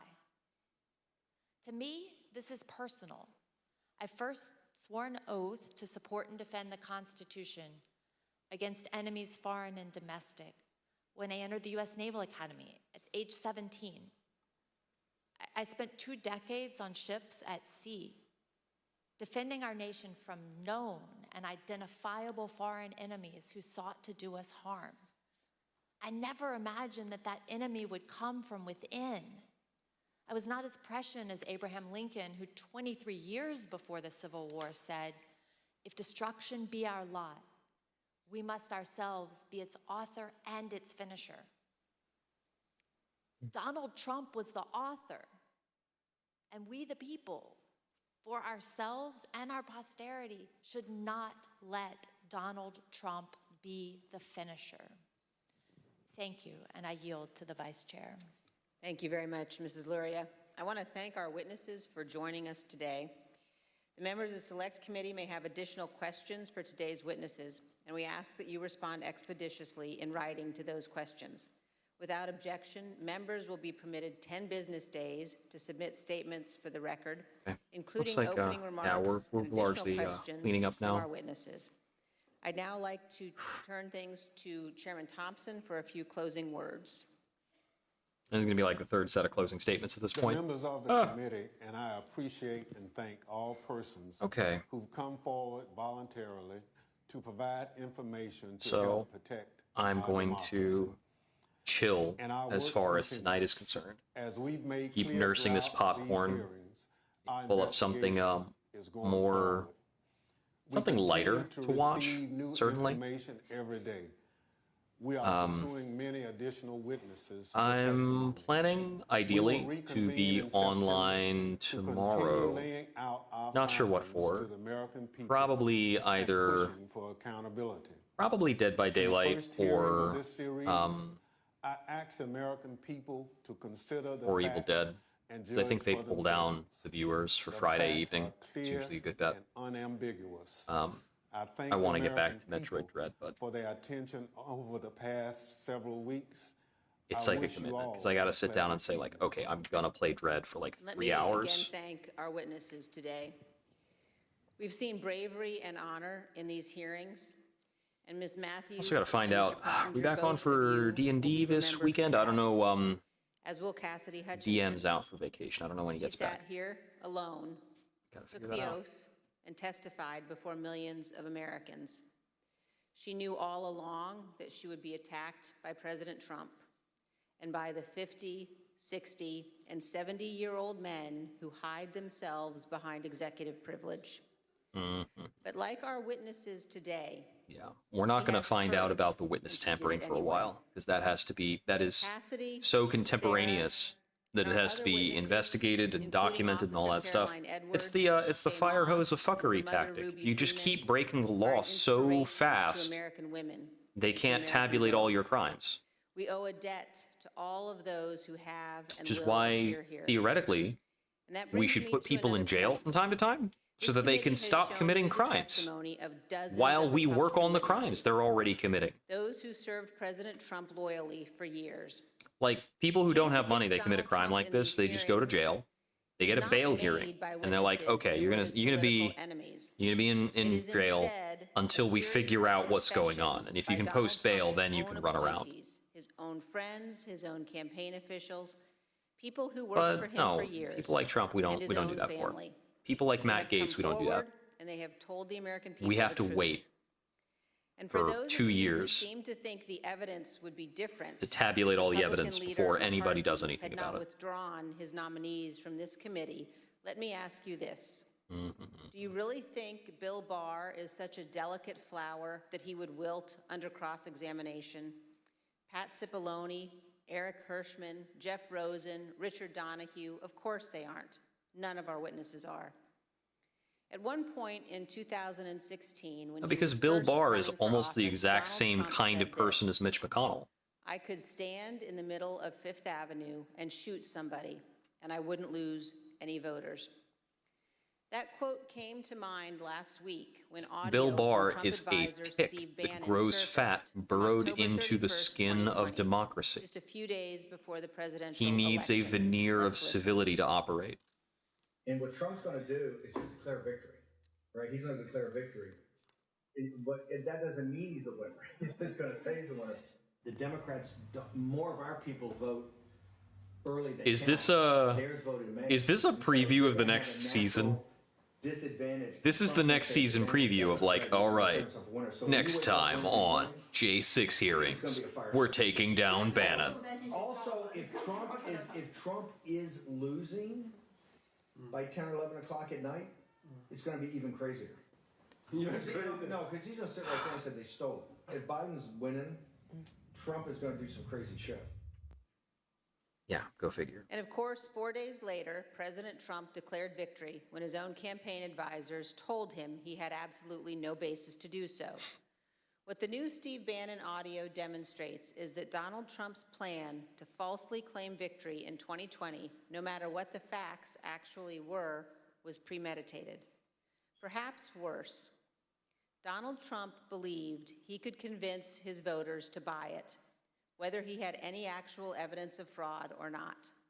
And this same thing continued to occur from Election Day onward until January 6th. Donald Trump was confident that he could convince his supporters the election was stolen, no matter how many lawsuits he lost, and he lost scores of them. He was told over and over again in immense detail that the election It's was actually not true. stolen. Also, scores. no evidence of It's like 60 lost cases. That is several scores. Donald Trump was Isn't it? confident he could persuade Actually, his wait, is the supporters score to like? believe whatever he I can't remember said, if the score is closer no to 10 or matter how 40. outlandish, and ultimately that they could be summoned to Washington to help him remain president for another term. As we showed you last week, even President Trump's legal team, led by Rudy Giuliani, knew they had no actual evidence to demonstrate the election was stolen. Again, it didn't matter. Here's the worst part. A score is 20. Donald So yes, Trump it's knows he lost 3 score that cases. millions of Americans who supported him would stand up and defend our nation were it threatened. They would put their lives and their freedom at stake to protect her. And he is preying on their patriotism. He is preying on their sense of justice. And on January 6th, Donald Trump turned their love of country into I think a weapon wire against our fraud Capitol and our charges Constitution. should be a slam dunk He has on Trump. purposely created the false impression And a few other people around there. I'm trying to remember who else pulled a scam regarding like a wall fund, where they like tried to do a fundraiser to build the wall, and then they didn't spend any of that money towards anything related to the wall. They just like took it. Stealing elections with them. It's so All ridiculous, complete nonsense. so blatant. We must remember that we cannot abandon the truth and remain a free nation. In late November of 2020, while President Trump was still pursuing lawsuits, many of us were urging him to put any genuine evidence of fraud forward in the courts and to accept the I think outcome like of the those market cases. cap of As January scam 6th artistry approached, I in our circulated a economy memo to my Republican is colleagues billions of explaining dollars. why our congressional proceedings I to count wonder electoral votes if could not be used there to are change the actually. outcome I of the wonder if election. scamming is a $1 trillion What I did industry. not know at the I don't know. time Maybe was not that President much, Trump's own advisors, but it's a multi-billion-dollar also Republicans, industry. Also conservatives, Scamming. including his Just White scams. House counsel, Straight up his scams. Justice Department, his campaign officials. They were all telling him almost exactly the same thing I was telling my colleagues. There was no evidence of fraud or irregularities sufficient to change the election outcome. BitConnect Our courts had was a ruled Ponzi scheme. it was over. Made Now we know billions that of it didn't dollars. matter what any of us said. is about Donald 2.9 Trump billion, wasn't looking for the right answer legally and or the right cryptocurrency answer factually. is He was looking for a way to remain in office. at least 50% Let's put bigger that now aside than it for a was when they moment and pulled that focus scam. just on what we saw today. In our hearing tonight, you saw In an terms of, American like, president The currency? faced with a stark and unmistakable Yeah. choice between right and wrong. There was no ambiguity, no nuance. Donald Trump made a purposeful choice You got these people to just operating violate like his oath of office, political funds to ignore just for nothing. the ongoing They just go to violence nothing. against law enforcement, to threaten our It's not even like constitutional really order. hidden. There is no way to excuse that behavior. It was indefensible. And every American must I consider believe this. that at any given And a point in time, president who like is willing to relative make to the inflation, choices Donald there is Trump theoretically made a monetary during the value violence of January 6th, that is the monetary never be value trusted of with any position like a of person's authority entire in livelihood. our great nation. And if you commit fraud in that amount, In you this should room, be in put on trial for 1918, the equivalent of murder. the Committee on Women's Suffrage convened to discuss and debate whether women I mean, should be I think if granted the AI right to actually vote. rise up, This room I is think full of history. destroying us sounds a And we on little this committee uninteresting. know we have a solemn obligation. I think if we not actually had to AI idly rise up, squander what so many Americans they would probably fought have some and more died elegant for. solution than our destruction. Ronald Reagan's great ally, Margaret Thatcher, said this: I think certain "Let it people would never be destroyed by said AI. that the dedication It depends on of who makes the those who AI. love freedom is less If the than person who makes the AI determination is, of you know, those who would sufficiently destroy a it." jerk, Let me assure then enough of us everyone will be this. destroyed Our that the people committee remaining will destroy the understands environment. gravity of this moment, the consequences for our nation. We have much work yet to do, and we will see you all in September. Because if we don't sort things out, Those in the hearing we're room on the remain clock before we seated all just until the boil in Capitol our Police skins, have escorted witnesses or all the and crops members wilt. from the room. Without objection, the committee stands adjourned. We'll reach a point where just it's too hot for food to grow, or something. I don't know.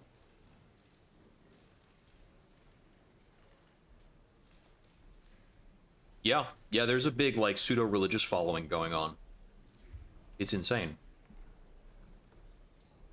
It showcases very clearly how paper thin those programs are and how little they have to do with actual faith, because Trump is such a like sacrilegious kind of icon. He is such an icon of greed and excess, utterly lacking in humility, having only the most basic of gestures towards faith. But he gets exalted on these programs, and it showcases that none of these programs have anything to do with faith in a real sense. They're just exploiting the psychology of faith. And the psychology of faith is very vulnerable. At least when it's expressed in that kind of way. That kind of exploitation quickly gives way to other kinds of exploitation, I think is the way to say it. All right. So, that's it for the hearing. Of course, I think everybody who's tuned in now is on the Discord, and we can keep chitter-chattering about it as time goes by. Maybe we can find some avenues of action, but I think we're largely based in an area that is under Democratic control, and that's one of the frustrating things about this. It's like so much influence comes out of places that we aren't, just geographically. That is true. That is true. If AI resembles us, we're doomed. Whew. Yeah. Good night, everybody. I hope everybody is still well and able to sleep. It's always hard. Thankfully, I am very good at compartmentalizing, because I can spend 10 minutes away from this and just kind of reset.